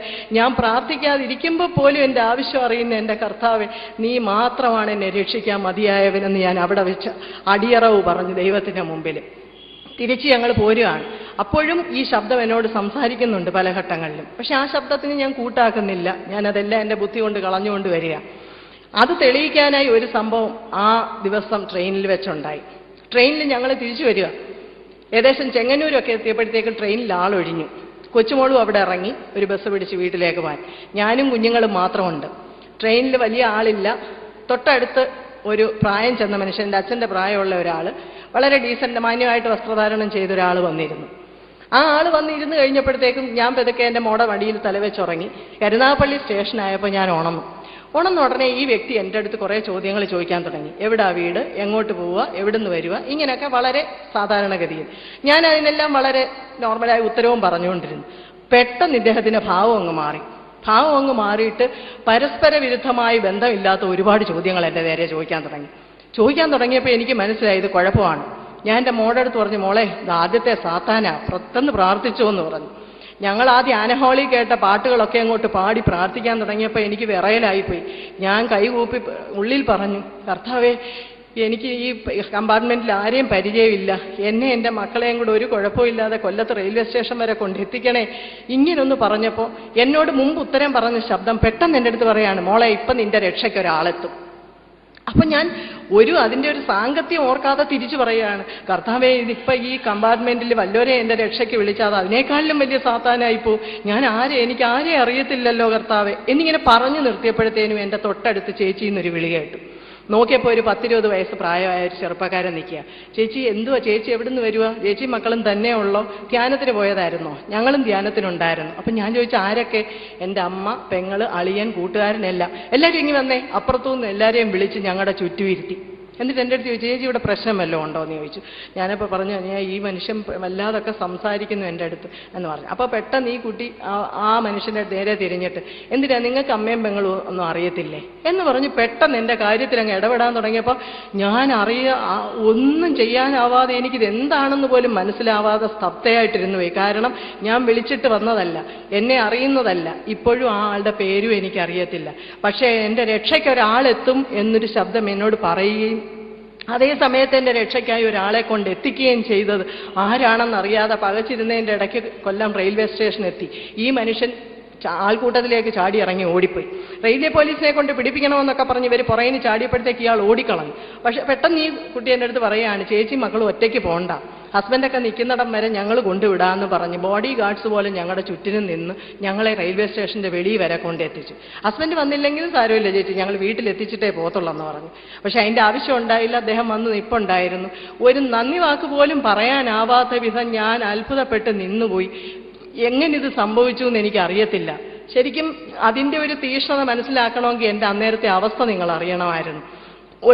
ആരുമില്ലാത്ത ഒരു സ്ഥലത്ത് ഒരു പരസ്പര ബന്ധമില്ലാതെ സംസാരിക്കുന്ന ഒരു മനുഷ്യൻ്റെ മുമ്പിൽ അകപ്പെടുക എന്ന് പറയാം. അതിൽ നിന്ന് ദൈവം തന്നെ ഇടപെട്ട് എന്നെ വിടുതൽ നൽകി വീട്ടിൽ തിരിച്ചു കൊണ്ടുവന്നപ്പോഴാണ് ഈ സംസാരിക്കുന്ന ശബ്ദം എൻ്റെ തോന്നലല്ല. എൻ്റെ തോന്നലിന് ഒരിക്കലും പറയാനാവുമായിരുന്നില്ല എൻ്റെ രക്ഷയ്ക്ക് ഒരാളെത്തുമെന്ന്. അവിടെ വെച്ച് ഞാൻ തിരിച്ചറിഞ്ഞു, ഒരു സ്വരം, ദൈവത്തിൻ്റെ ഒരു സ്വരം എന്നോട് സംസാരിക്കുന്നുണ്ട്. എൻ്റെ ആവശ്യഘട്ടങ്ങളിൽ എനിക്ക് വേണ്ട സഹായം എത്തിക്കാൻ, എന്നെ വിടുവിക്കാൻ, എന്നെ വഴി നടത്താൻ സംസാരിക്കുന്ന ഒരു ദൈവം എൻ്റെ കൂട്ടിനുണ്ടെന്ന് ഞാൻ മനസ്സിലാക്കി. അപ്പോഴാണ് എനിക്ക് ശരിക്കും പറഞ്ഞാൽ 100% ബോധ്യപ്പെട്ടത് യേശു എൻ്റെ കൂട്ടുകാരനായി എൻ്റെ കൂടെ ഉണ്ടെന്ന്. അന്ന് മുതൽ എൻ്റെ ജീവിതം വ്യത്യാസപ്പെടാൻ തുടങ്ങി. വീട്ടിൽ വന്നു. കൊച്ചുമോക്ക് കിട്ടിയ രോഗസൗഖ്യം അത് തെളിവായി കിട്ടിയതോടുകൂടി എൻ്റെ വീട്ടുകാർക്ക് പിന്നെ ഒരു എതിരഭിപ്രായവും ഇല്ല. ഞാൻ പോകുന്ന വഴികളെക്കുറിച്ച് സംശയം ഉണ്ടായിരുന്നെങ്കിൽ പോലും അവർ വളരെ സ്നേഹത്തോടുകൂടി അത് അക്സെപ്റ്റ് ചെയ്ത് നോക്കി കാണാൻ തുടങ്ങി. അപ്പോഴും എൻ്റെ ഭർത്താവിൻ്റെ രോഗം തുടർന്നുകൊണ്ടിരിക്കുകയാണ്. ഞാൻ വീട്ടിൽ തിരിച്ചു വന്നപ്പോൾ അദ്ദേഹത്തിനോട് പറഞ്ഞിങ്ങനെ, എനിക്ക് യേശുവിനെ കാണാൻ പറ്റി, യേശുവിൻ്റെ സ്വരം കേൾക്കാൻ പറ്റി, യേശുവിനോട് ഒരുപാട് സംസാരിക്കുന്നുണ്ട് എന്നൊക്കെ പറഞ്ഞപ്പോൾ അദ്ദേഹവും അന്തം വിട്ടുപോയി. അദ്ദേഹം ചെന്ന് അദ്ദേഹത്തിൻ്റെ ഒരു കൂട്ടുകാരനോട് പറഞ്ഞു, എൻ്റെ ഭാര്യയ്ക്ക് ഇങ്ങനെയൊക്കെ ചില അനുഭവങ്ങളുണ്ടായിരുന്നു. പെട്ടെന്ന് അദ്ദേഹത്തിൻ്റെ കമ്പനിയിൽപ്പെട്ട ഒരു കൂട്ടുകാരനാണ്. അദ്ദേഹം പറഞ്ഞു, എൻ്റെ കാലിന് ഭയങ്കര വേദനയാണ്, ഞാൻ അങ്ങോട്ട് വരുന്നുണ്ട് സിസ്റ്ററിനെ കൊണ്ടൊന്ന് പ്രാർത്ഥിപ്പിക്കാൻ തലയിൽ കൈവച്ചെന്ന്. എനിക്ക് ഈ തലയിൽ കൈവച്ച് പ്രാർത്ഥനയൊന്നും അറിയത്തില്ല. വലിയ ആത്മീയ ഗുരുക്കന്മാർ ചെയ്യുന്ന പോലെ ചെയ്യാൻ എനിക്കൊന്നും അറിയത്തില്ല. ഞാൻ പറഞ്ഞു, എനിക്കൊന്നും അറിയത്തില്ല, തലയിൽ കൈവച്ച് പ്രാർത്ഥിക്കാനും എനിക്കറിയത്തില്ല. ആ സാരമില്ല, പുള്ളിക്കാരൻ ശനിയാഴ്ച വരും, നീ അങ്ങ് പ്രാർത്ഥിച്ചോണ്ടാ മതി എന്ന് പറഞ്ഞു. അപ്പം എൻ്റെ മോൻ എൻ്റെ അടുത്ത് ചോദിക്കും, അമ്മയ്ക്ക് അറിയാമോ തലയിൽ കൈവച്ച് പ്രാർത്ഥിക്കാൻ? ഞാൻ പറഞ്ഞു, എനിക്കൊന്നും അറിയത്തില്ല, കർത്താവ് പറഞ്ഞാൽ ഞാൻ ചെയ്യും, വേണ്ടാന്ന് പറഞ്ഞാൽ ഞാൻ ചെയ്യത്തില്ല, അത്രേ എനിക്കറിയത്തുള്ളൂ. ഞാൻ എൻ്റെ മുറിയിൽ കടന്ന് ശനിയാഴ്ച അദ്ദേഹം വരുമെന്ന് പറഞ്ഞു. വെള്ളിയാഴ്ച മുഴുവൻ ഞാൻ കർത്താവിൻ്റെ മുമ്പിൽ ഇരുന്നു. കർത്താവിനോട് പ്രാർത്ഥിക്കുക, കർത്താവെ ഞാൻ എന്തോ ചെയ്യും, ആ വ്യക്തി വരികയാണെങ്കിൽ ഞാൻ എങ്ങനെ പ്രാർത്ഥിക്കും, എനിക്കൊന്നും അറിഞ്ഞുകൂടാ കർത്താവെ എന്ന് പറഞ്ഞ് ഇങ്ങനെ കണ്ണടച്ച് പ്രാർത്ഥിച്ചുകൊണ്ടിരുന്നു. ആദ്യം പ്രാർത്ഥിച്ചു. അപ്പം അവിടുന്ന് കൊണ്ടുവന്ന ഒരു വചന പെട്ടി എൻ്റെ കയ്യിലുണ്ട്. എനിക്ക് അത്രയൊക്കെ അറിയത്തുള്ളൂ. ഞാൻ പറഞ്ഞു, കർത്താവെ ഈ വചനപ്പെട്ടിയിൽ ഞാൻ പ്രാർത്ഥിച്ചൊരു സ്ലിപ്പ് എടുക്കും, അതിലെനിക്ക് ഉത്തരം തരണം. ഒരു സ്ലിപ്പ് എടുത്തു, ഉത്തരവില്ല. വീണ്ടും തീക്ഷ്ണമായിരുന്നു പ്രാർത്ഥിച്ചു. രണ്ടാമത്തെ സ്ലിപ്പ് എടുത്തു, അതിലും ഉത്തരവില്ല. ഒരു ബന്ധവും ഇല്ലാത്ത കാര്യമാണ് വചനത്തിൽ വരുന്നത്. മൂന്നാമതും പ്രാർത്ഥിച്ചു, മൂന്നാമതൊരു സ്ലിപ്പ് എടുത്തു, അതിലും ഉത്തരവില്ല. ഞാൻ തോറ്റു. ഞാൻ പറഞ്ഞു, കർത്താവെ എനിക്ക് അറിയത്തില്ല, നാളെ ആ വ്യക്തി വരുമ്പോൾ ഞാൻ എങ്ങനെ പ്രാർത്ഥിക്കും എന്നിങ്ങനെ നിസ്സഹായമായിട്ട് ചോദിച്ചപ്പോൾ പെട്ടെന്ന് കർത്താവിൻ്റെ രൂപം എൻ്റെ കണ്ണിൽ തെളിയാൻ തുടങ്ങി. കർത്താവ് ഇങ്ങനെ ഒരു കൂട്ടുകാരനെ പോലെ ഒരു കണ്ണ് ഇറുക്കി അടച്ചുകൊണ്ട് എൻ്റെ അടുത്ത് പറയാണ്, മോളെ അവൻ വരത്തില്ല. ഞാൻ പെട്ടെന്ന് ഞെട്ടിപ്പോയി. അങ്ങനെ കർത്താവ് പറയുമോ? ദൈവമല്ലേ, ദൈവം ഇങ്ങനെയൊക്കെ സംസാരിക്കുമോ? ഞാനത് ശരിയാണെന്ന് തോന്നിയില്ല. ഞാൻ വീണ്ടും കണ്ണടച്ച് പ്രാർത്ഥിച്ചു, കർത്താവേ നാളെ ആ വ്യക്തി വരുമ്പോൾ ഞാൻ എങ്ങനെ തലയെ കൈവച്ച് പ്രാർത്ഥിക്കും? വീണ്ടും ഇതേപോലെ കർത്താവ് വീണ്ടും എൻ്റെ മുമ്പിൽ വന്ന് ഒരു കണ്ണ് ഇറുക്കി അടച്ചോണ്ട് പറയും, മോളെ അവൻ വരത്തില്ല. 3 പ്രാവശ്യം ഇത് വന്നു കഴിഞ്ഞപ്പോഴേക്ക് എനിക്ക് ചിരിയും വന്നു പോയി. ഞാൻ ഒന്നും മിണ്ടിയില്ല. മിണ്ടാതെ എൻ്റെ മുറിക്ക് പുറത്ത് വന്നപ്പോൾ എൻ്റെ മോൻ എന്നോട് ചോദിക്കും, അമ്മേ കർത്താവ് എന്തോ പറഞ്ഞു? ഞാൻ പറഞ്ഞു, ആ അങ്കിള് വരട്ടെ, അപ്പം പ്രാർത്ഥിക്കാൻ പറഞ്ഞു. അങ്ങനെ ശനിയാഴ്ച രാവിലെ മുതൽ എൻ്റെ ഹസ്ബൻഡ് പുള്ളിക്കാരനെ നോക്കിയിരിക്കുക. രാവിലെയായി, ഉച്ചയായി. അപ്പം പുള്ളിക്കാരൻ വരുമെന്ന് പറഞ്ഞാൽ വരും, തീർച്ച വരുന്ന വ്യക്തിയാണ്. അങ്ങനെ ഉച്ച കഴിഞ്ഞു, വൈകുന്നേരമായി, സന്ധ്യയായി, പുള്ളിക്കാരൻ വന്നില്ല. വരാതായപ്പോഴത്തേക്കും എൻ്റെ ഹസ്ബൻഡ് എൻ്റെ അടുത്ത് വന്നിട്ട് പറഞ്ഞു, അയാൾ വന്നില്ലല്ലോ പ്രാർത്ഥിക്കാൻ. ഞാൻ സാരമില്ല, കർത്താവിൻ്റെ അടുത്ത് പറഞ്ഞായിരുന്നു വരത്തില്ലെന്ന്. ഇങ്ങനെ തുടങ്ങി. ആ ധ്യാനം കഴിഞ്ഞ് വന്ന നിമിഷം മുതൽ കർത്താവ് എൻ്റെ കൂടെ നടക്കുന്ന ഒരു വ്യക്തിയായിട്ട് മാറി. അവ ദൈവം എന്നുള്ളതിനേക്കാളുപരി എൻ്റെ ഒരു വളരെ അടുത്ത സുഹൃത്ത്, എന്നോട് ചേർന്ന് നടക്കുന്ന, എന്നെ എല്ലാ കാര്യങ്ങളിലും സഹായിക്കുന്ന വിശ്വസ്തനായ ഒരു കൂട്ടുകാരനായി മാറി യേശു എൻ്റെ ജീവിതത്തിൽ. എന്നെ വീട് കാര്യങ്ങളിൽ പോലും സഹായിക്കുന്ന ഒരു ശക്തി എന്നെ നയിക്കാൻ തുടങ്ങി. പല ഘട്ടത്തിലും ഈ ശക്തി എന്നിലൂടെ പ്രവഹിക്കുന്നത് കണ്ട് ഞാൻ തന്നെ അമ്പരന്ന് പോയിട്ടുണ്ട്. പ്രാർത്ഥിക്കേണ്ട വിധം, കർത്താവിനോട് ചേർന്ന് നിന്ന് പ്രാർത്ഥിക്കാനും കർത്താവ് എന്നെ പഠിപ്പിച്ചു. പലപ്പോഴും ഞാൻ കർത്താവിൻ്റെ മുമ്പിൽ നിലവിളിക്കും, കർത്താവെ എൻ്റെ ജോലി തിരക്കിനിടയിൽ എനിക്കൊന്ന് ഇരുന്ന് പ്രാർത്ഥിക്കാൻ പറ്റുന്നില്ലല്ലോ. അപ്പോൾ കർത്താവ് എന്നെ ആശ്വസിച്ചിട്ടുണ്ട്, എന്തിനാ മോളെ നീ അങ്ങനെ വിഷമിക്കുന്നേ? നീ തുണി നനയ്ക്കുമ്പോൾ, അടുക്കളയിൽ കറി പാചകം ചെയ്യുമ്പോൾ, നീ വണ്ടിയിൽ യാത്ര ചെയ്യുന്ന സമയത്ത് എല്ലാം നിനക്ക് എന്നോട് സംസാരിക്കാമല്ലോ. നിന്റെ ആ അടുപ്പം, ആ സംസാരം, അതാണ് എൻ്റെ മുമ്പിലെ ഏറ്റവും വലിയ പ്രാർത്ഥന. നിനക്ക് ഞാൻ കൂടുണ്ടെന്നുള്ള വിശ്വാസം, എന്നോടുള്ള അടുപ്പം, അത് മാത്രം എനിക്ക് മതി. അപ്പോഴാണ് ഞാൻ കർത്താവിൻ്റെ ആ ഒരു സ്നേഹം തിരിച്ചറിഞ്ഞത്. അതോടുകൂടി 24 മണിക്കൂർ ഓരോ നിമിഷവും എൻ്റെ പ്രാർത്ഥനയായിട്ട് മാറി. ഉറങ്ങുമ്പോൾ പോലും ആത്മാവ് ഉണർന്നിരുന്ന് പ്രാർത്ഥിക്കുന്ന ഒരു അനുഭവം എനിക്കുണ്ടാവാൻ തുടങ്ങി. പലപ്പോഴും ഞാൻ എൻ്റെ ശരീരം ഉറങ്ങിക്കിടക്കുമ്പോൾ ഉള്ളിലൊരു ശബ്ദം പാട്ടുകൾ പാടുകയും സ്തുതിക്കുകയും ചെയ്തുകൊണ്ട് ഉണർന്നിരിക്കുന്നത് കേട്ട് ഞാൻ ഉണർന്നിട്ടുണ്ട്. അപ്പോഴെല്ലാം ഞാൻ വിചാരിക്കും, എന്താണ് ദൈവമേ എനിക്ക് സംഭവിച്ചുകൊണ്ടിരിക്കുന്നത്? എനിക്ക് എന്തെങ്കിലും കുഴപ്പമാണോ എന്നൊക്കെ ഞാൻ വിചാരിച്ചിട്ടുണ്ടെങ്കിലും ഒരു അമാനുഷിക ശക്തി എന്നെ നയിക്കുന്നത് എനിക്ക് മനസ്സിലായി. അതിൻ്റെ ഏറ്റവും വലിയ തെളിവ് കർത്താവ് എനിക്ക് തന്നത് ഒരു ഓണക്കാലത്താണ്. വെക്കേഷൻ സമയത്ത് എൻ്റെ മോൾ അന്ന് തിരുവനന്തപുരത്ത് പഠിക്കുക. അവളെ പോയി വിളിച്ചോണ്ട് വരണം. ഭർത്താവിന് ലോങ് ഡ്രൈവൊന്നും പറ്റത്തില്ല എന്ന് ഡോക്ടർ പറഞ്ഞിരിക്കുന്നു. ഞാൻ പണ്ടുകാലത്ത് കാർ ഓടിക്കാൻ പഠിച്ചിട്ടുണ്ട്. പക്ഷേ എൻ്റെ ദുരിതപൂർണമായ ജീവിതകാലത്ത് ഈ ഡ്രൈവിങ്ങിനൊന്നും പറ്റാതെ ആ ലൈസൻസ് മടക്കി പെട്ടിയുടെ അടിയിൽ വെച്ച് വണ്ടി ഓടിച്ചിട്ടില്ല. എനിക്കറിയാനും വയ്യ, ആ സ്ഥിതിയിലിരിക്കുക. അങ്ങനെ കർത്താവുമായിട്ട് സംസാരിച്ച് ജീവിതം തുടങ്ങിയ ആ സമയത്ത് കർത്താവ് പെട്ടെന്ന് എൻ്റെ അടുത്ത് പറയാം, മോളെ നീ ആ ഡ്രൈവിംഗ് ഒക്കെ ഒന്ന് പൊടി തട്ടിയെടുക്കണം. ഞാൻ പറഞ്ഞില്ല കർത്താവേ, എനിക്ക് അതിനോടുള്ള ആഗ്രഹം എല്ലാം വിട്ടു, എനിക്ക് വണ്ടി ഡ്രൈവ് ചെയ്യണമെന്നുമില്ല, എനിക്ക് അതിനുള്ള ക്രൈസ് എല്ലാം പോയി എന്ന് പറഞ്ഞപ്പോൾ കർത്താവ് പറഞ്ഞു, മോളെ നിന്റെ ഭർത്താവ് രോഗിയായിരുന്ന സമയത്ത് അവനെ ആശുപത്രി കൊണ്ടുപോകാനൊക്കെ നിനക്ക് ചിലപ്പോൾ വണ്ടി എടുക്കേണ്ടി വരും, നീ അത് പഠിക്കണമെന്ന് പറഞ്ഞു. അങ്ങനെ ഒരു കർത്താവിൻ്റെ നിർബന്ധം സഹിക്കാൻ വയ്യാതെ ഒരു 3-4 ദിവസം ഒരു ഡ്രൈവറെ വെച്ച് ഞാൻ ഈ ഡ്രൈവിംഗ് ഒക്കെ ഒന്ന് പൊടി തട്ടിയെടുത്തു. ആ സമയത്ത് എൻ്റെ മോളെ വിളിച്ചുകൊണ്ട് വരണമെന്ന് പറയുന്നത്. അദ്ദേഹത്തിന് ഓടിക്കാനും പറ്റുന്നില്ല. ഞാൻ എൻ്റെ അച്ഛൻ്റെ അടുത്ത് എന്ന് ചോദിച്ചു, ഞാൻ ഒന്ന് പോയി അവളെ വിളിച്ചോണ്ട് വരട്ടെ. അപ്പോൾ സാധാരണ അദ്ദേഹം ഭയങ്കര വെപ്രാളമുള്ള ആളാണെങ്കിലും എൻ്റെ ഈ ഒരു വിശ്വാസവും ധൈര്യവും ഒക്കെ കണ്ടുകൊണ്ട് പെട്ടെന്ന് പറഞ്ഞാൽ പൊയ്ക്കോളാൻ പറഞ്ഞു. അങ്ങനെ ഞാൻ തനിയെ, ഇപ്പം വീട്ടിലാരും അറിയുന്നില്ല ഞാൻ തനിയാണെന്ന്, എൻ്റെ 2-3 കൂട്ടുകാരൊക്കെ ഉണ്ടെന്നാണ് ഞാൻ പറഞ്ഞത്. പക്ഷേ ഞാൻ തനിയായിരുന്നു. വണ്ടി എടുത്ത് കുറച്ച് ദൂരം മുമ്പോട്ട് പോയപ്പോൾ പെട്ടെന്നൊരു പേടി എനിക്ക് വരാൻ തുടങ്ങി. ഇവിടുന്ന് തിരുവനന്തപുരം വരെ എത്തി മോളെയും വിളിച്ച് തിരിച്ചെത്തണം. അത്രയും ദൂരം ഞാൻ വണ്ടി ഒറ്റയ്ക്ക് ഓടിച്ചിട്ടില്ല. എനിക്ക് പെട്ടെന്നൊരു പേടി വന്നപ്പോൾ ഞാൻ കാർ ഒരു വശത്തേക്ക് ഒതുക്കി നിർത്തി. എൻ്റെ കർത്താവെ എനിക്ക് പേടിയാവുന്ന, എൻ്റെ കൂടെ ഒന്നുണ്ടായിരിക്കണേ എന്ന് ഹൃദയം തുറന്ന് ഇങ്ങനെ പ്രാർത്ഥിച്ച് ഞാൻ നോക്കുമ്പം എൻ്റെ കർത്താവ് എൻ്റെ കൂടെ വലതുവശത്തിരിപ്പുണ്ട്. എൻ്റെ കണ്ണുകൊണ്ട് ഞാൻ കാണുകയാണ്, മുഖം ഞാൻ കണ്ടില്ല. പക്ഷേ ദേഹം മുഴുവൻ ഇട്ടിരിക്കുന്ന ഉടുപ്പ് സഹിതം എല്ലാം എനിക്ക് കാണാം. വലിയൊരു ധൈര്യം എനിക്ക് കിട്ടി. കർത്താവ് എൻ്റെ അടുത്ത് പറഞ്ഞു, ഭയപ്പെടേണ്ട മകളെ, ഞാൻ നിൻ്റെ കൂടെ ഉണ്ട്, നീ ഓടിച്ചോ എന്ന് പറഞ്ഞു. ആ ധൈര്യത്തിൽ ഞാൻ ഇവിടുന്ന് തിരുവനന്തപുരം വരെ പോയി. മോളെയും തിരിച്ച് വിളിച്ച് കാറിൽ കയറ്റി തിരിച്ച് കാറ് ഇറക്കാൻ നേരം ഞാൻ പറഞ്ഞു, മോളെ നമുക്കൊന്ന് പ്രാർത്ഥിച്ച് വണ്ടി ഓടിക്കാം എന്ന് പറഞ്ഞു. മോളെയും കാറിൽ കയറ്റി തിരിച്ച് വണ്ടി എടുക്കുന്ന സമയം ഞങ്ങൾ പ്രാർത്ഥിക്കാൻ തുടങ്ങി. അപ്പോൾ ആ സമയത്തേക്ക് എൻ്റെ എല്ലാ പ്രാർത്ഥനകളും കണ്ണടച്ച് കർത്താവിൻ്റെ രൂപം ധ്യാനിച്ചുകൊണ്ടൊരു പ്രാർത്ഥനയായി മാറിക്കഴിഞ്ഞിരുന്നു. പക്ഷെ ഞാൻ അറിയുന്നില്ല, വണ്ടി മുമ്പോട്ട് ഓടുകയാണ്, ഞങ്ങൾ പ്രാർത്ഥിക്കുകയാണ്. ഞങ്ങൾ കൊല്ലത്തെത്തി വണ്ടി നിർത്തി ഇറങ്ങാൻ തുടങ്ങിയപ്പോഴാണ് അല്പസ്വല്പമൊക്കെ വിശ്വാസത്തിലേക്ക് വന്നുകൊണ്ടിരുന്ന എൻ്റെ മകള് അത്ഭുതപ്പെട്ട് കാറിലിരിക്കുക, ഇറങ്ങുന്നില്ല. എന്താ മോളെ ഇറങ്ങാത്തെ? അമ്മ എന്തുവാ ഈ കാണിച്ചേ? ഞാൻ എന്ത് കാണിച്ചു?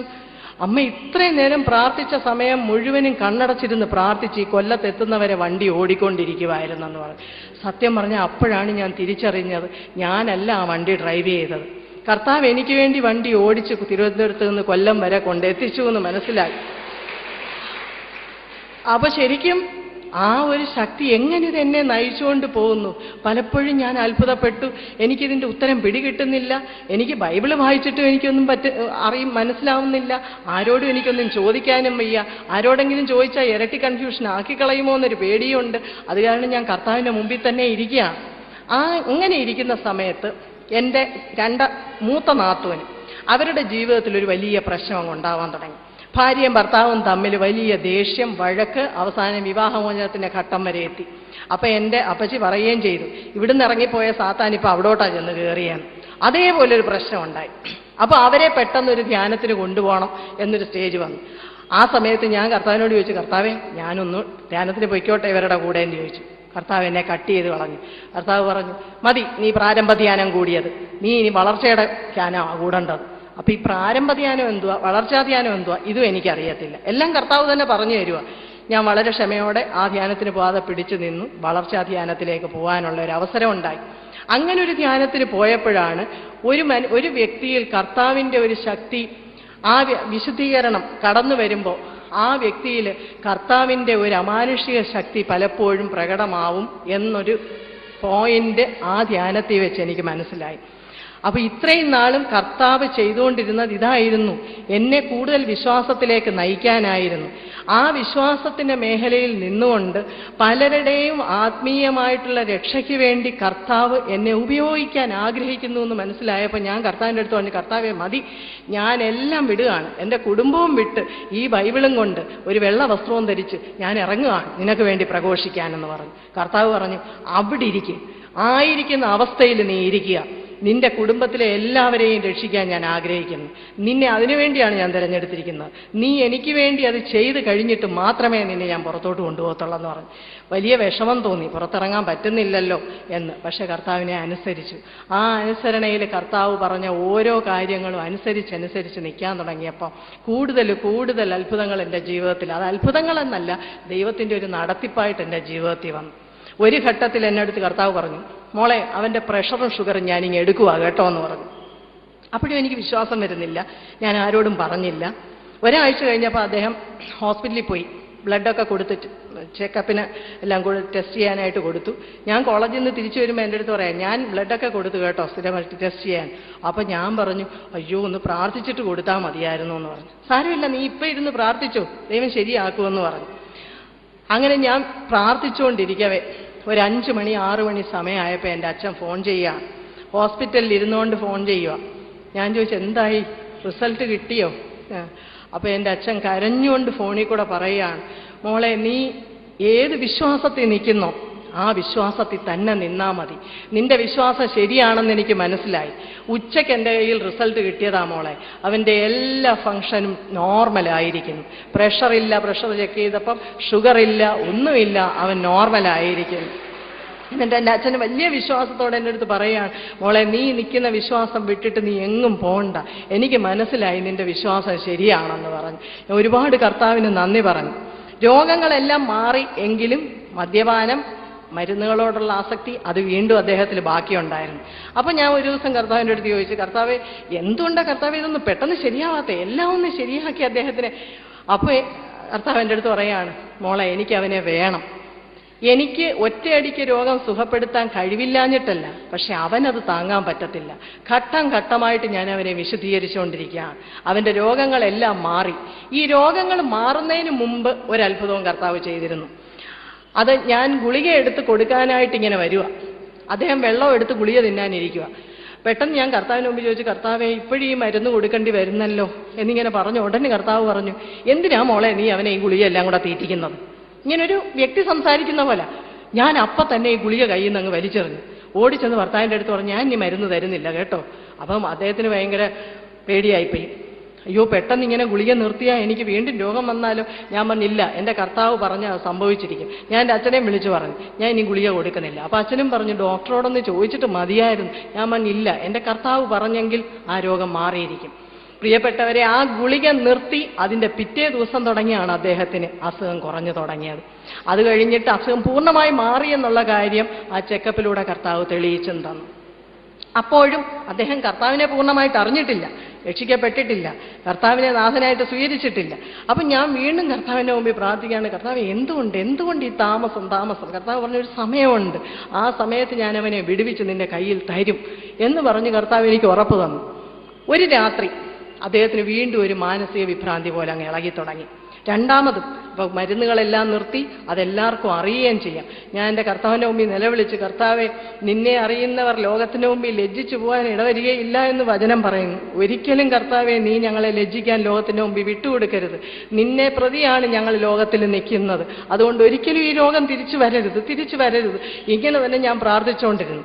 രാത്രിയായി, ഞങ്ങൾ രണ്ടുപേരെയും ഉറങ്ങാൻ കിടന്നു. അദ്ദേഹത്തിന് ഉറക്കമില്ലാതെ തിരിഞ്ഞും മറിഞ്ഞും കിടക്കുക. ഞാനങ്ങ് ഉറങ്ങിപ്പോയി. ഉറക്കത്തിൽ നിന്ന് ഞാൻ ഉണരുമ്പം ഒരു ശബ്ദം കേൾക്കുന്നുണ്ട്. അദ്ദേഹം കട്ടിലില്ല. ഞാൻ ചെന്ന് നോക്കിയപ്പോൾ മുൻപിലത്തെ മുറിയിൽ ഒരു ടേപ്പ് റെക്കോർഡിൽ ഒരു ആത്മീയ ടോക്കിൻ്റെ കാസറ്റ് കേട്ടുകൊണ്ടിരിക്കുക. കാസറ്റ് ഒരു വശത്ത് കേൾക്കുന്നുണ്ട്, പക്ഷെ അദ്ദേഹം അത് ഭയങ്കര അസ്വസ്ഥനായിട്ട് ഇത് കേൾക്കാൻ പറ്റാതെ ഇങ്ങനെ വളരെ അസ്വസ്ഥപ്പെട്ടിരിക്കുക. അപ്പം ഞാൻ ചോദിച്ചു, അത് കേൾക്കുന്നില്ലെങ്കിൽ ഓഫ് ചെയ്തിട്ട് വന്ന് കിടന്നുകൂടെ എന്ന് ചോദിച്ചു. ക്രുദ്ധമായിട്ട് എന്നെ ഒന്ന് നോക്കി. പിന്നെ ഞാൻ ഒന്നും മിണ്ടിയില്ല. ഞാൻ ഇങ്ങനെ തിരിച്ചു വന്ന് ഞാൻ എൻ്റെ മുറിയിൽ കിടക്കാൻ കട്ടിലോട്ട് അങ്ങോട്ട് കിടക്കുമ്പോൾ ഞങ്ങളുടെ മുറിയിൽ ഒരു വല്ലാത്ത ശബ്ദം കേൾക്കാൻ തുടങ്ങി. ഈ ശബ്ദം ഞാനിങ്ങനെ ശ്രദ്ധിക്കും തോറും അത് കൂട്ടിലടച്ച ഒരു സിംഹത്തിൻ്റെ മുരളിച്ചയാണ്. നമ്മൾ സൂയിലൊക്കെ ചെല്ലുമ്പം വിശന്ന് സിംഹങ്ങൾ ഒരു വല്ലാത്ത ശബ്ദം ഉണ്ടാക്കുമല്ലോ, അതേപോലെ ഒരു ശബ്ദം എൻ്റെ മുറിക്കകത്ത് മുഴങ്ങാൻ തുടങ്ങി. ഞാനിങ്ങനെ ചെവി ഓർത്തു, ഈ കാസറ്റിൽ നിന്ന് കേൾക്കുന്ന ശബ്ദമായിരിക്കുമെന്ന് വിചാരിച്ചു. വീണ്ടും ചെവി ഓർത്തപ്പോൾ അല്ല, കാസറ്റിലൊരു പ്രസംഗം കേൾക്കുന്നുണ്ട്, ഞങ്ങളുടെ മുറിയിൽ ഈ സിംഹത്തിൻ്റെ ശബ്ദവും ഉണ്ട്. പെട്ടെന്നൊരു വചനം എൻ്റെ മനസ്സിലേക്ക് ഓടി വരികയാണ്.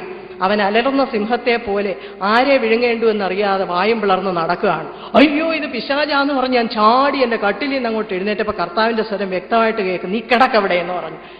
ഞാൻ ഈ എഴുന്നേറ്റ് അതേ സ്പീഡിൽ കിടന്നു കർത്താവിനെ അനുസരിച്ചു. പക്ഷെ എൻ്റെ ദേഹം ആലിലെ പോലെ വിറയ്ക്കുക. അയ്യോ കർത്താവേ, ഇത് പിശാചാന്ന് പറഞ്ഞു. അപ്പോൾ കർത്താവ് പറഞ്ഞു, നീ എൻ്റെ നാമത്തിൽ അവനെ ശാസിക്കാൻ പറഞ്ഞു. ഞാൻ പറഞ്ഞു, കർത്താവേ, എനിക്ക് ആ പ്രാർത്ഥനയൊന്നും അറിയത്തില്ല, ഞാനിതൊരു പിശാചിനെ ഒന്നും ഓടിച്ചിട്ടില്ല, എനിക്ക് ഭയങ്കര പേടിയാണ് പിശാചിനെ എന്ന് പറഞ്ഞു. അപ്പോൾ കർത്താവ് പറഞ്ഞു, മോളെ, നീ ധൈര്യമായിട്ട് നിൻ്റെ കട്ടിലിൽ ഇരുന്നുകൊണ്ട് ഞാൻ പറയുന്ന പ്രാർത്ഥന ഏറ്റുപറയാൻ എൻ്റെ നാമത്തിലെന്ന് പറഞ്ഞു. കർത്താവ് ഓരോ വാക്കുകൾ എന്നെ അടുത്ത് പറയുകയാണ്. ആദ്യം വിറച്ച് പിന്നെ വലിയ ശക്തിയോടുകൂടി ഞാൻ ഈ പ്രാർത്ഥന പറയാൻ തുടങ്ങിയപ്പോൾ ഈ ശബ്ദം എൻ്റെ മുറിയിൽ നിന്ന് വിട്ട് ഇങ്ങനെ പോകുന്ന ഒരു അനുഭവം ഉണ്ടായി. അപ്പോഴും എനിക്ക് പിടി കിട്ടിയില്ല ഇതെന്താ സംഭവിച്ചുകൊണ്ടിരിക്കുന്നതെന്ന്. പക്ഷെ അതിൻ്റെ തെളിവ് എനിക്ക് കിട്ടിയത് പിറ്റേ ദിവസം ഈ വലിയ അസ്വസ്ഥത കാണിച്ചുകൊണ്ടിരുന്ന അദ്ദേഹം പെട്ടിയെല്ലാം പാക്ക് ചെയ്തിട്ട് എൻ്റെ അടുത്ത് പറയുക, ഞാൻ ഒരു ധ്യാനത്തിന് പോവുകയാണ്.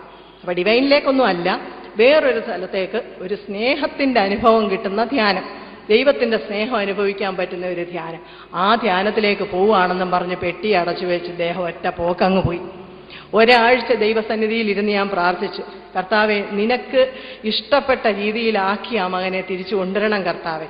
അപ്പോൾ കർത്താവിൻ്റെ അടുത്ത് പറഞ്ഞു, മോളെ, നീ പൂർണ്ണമായി അവനെ എനിക്ക് സമർപ്പിക്കുക. എനിക്കത് അറിയത്തില്ലായിരുന്നു. ഞാൻ കർത്താവിനോട് ചോദിച്ചു, കർത്താവ് എന്ന് പറഞ്ഞാൽ എനിക്കറിയത്തില്ല. അപ്പോൾ കർത്താവ് പറഞ്ഞു, മോളെ, മുഴുവനായി നീ അവനെ എനിക്ക് വിട്ടുതരിക. എൻ്റെ വേലയ്ക്കായി നീ അവനെ വിട്ടു തന്ന് സമർപ്പിക്കുമ്പോൾ നിനക്ക് വേണ്ടി ഞാൻ അവനെ ഒരുക്കി തിരിച്ചു തരുമെന്ന് പറഞ്ഞു. ഞാൻ എൻ്റെ പൂർണ്ണ ഹൃദയത്തോടുകൂടി പ്രാർത്ഥിച്ചു, കർത്താവെ, മുഴുവനായി ഞാൻ അവനെ നിനക്ക് വിട്ടുതരികയാണ് കർത്താവെ, നീ എടുക്കണം, നിനക്ക് ആഗ്രഹമുണ്ടെങ്കിൽ മാത്രം നീ എനിക്ക് തിരിച്ചു തന്നാൽ മതി കർത്താവെ എന്ന് പറഞ്ഞു.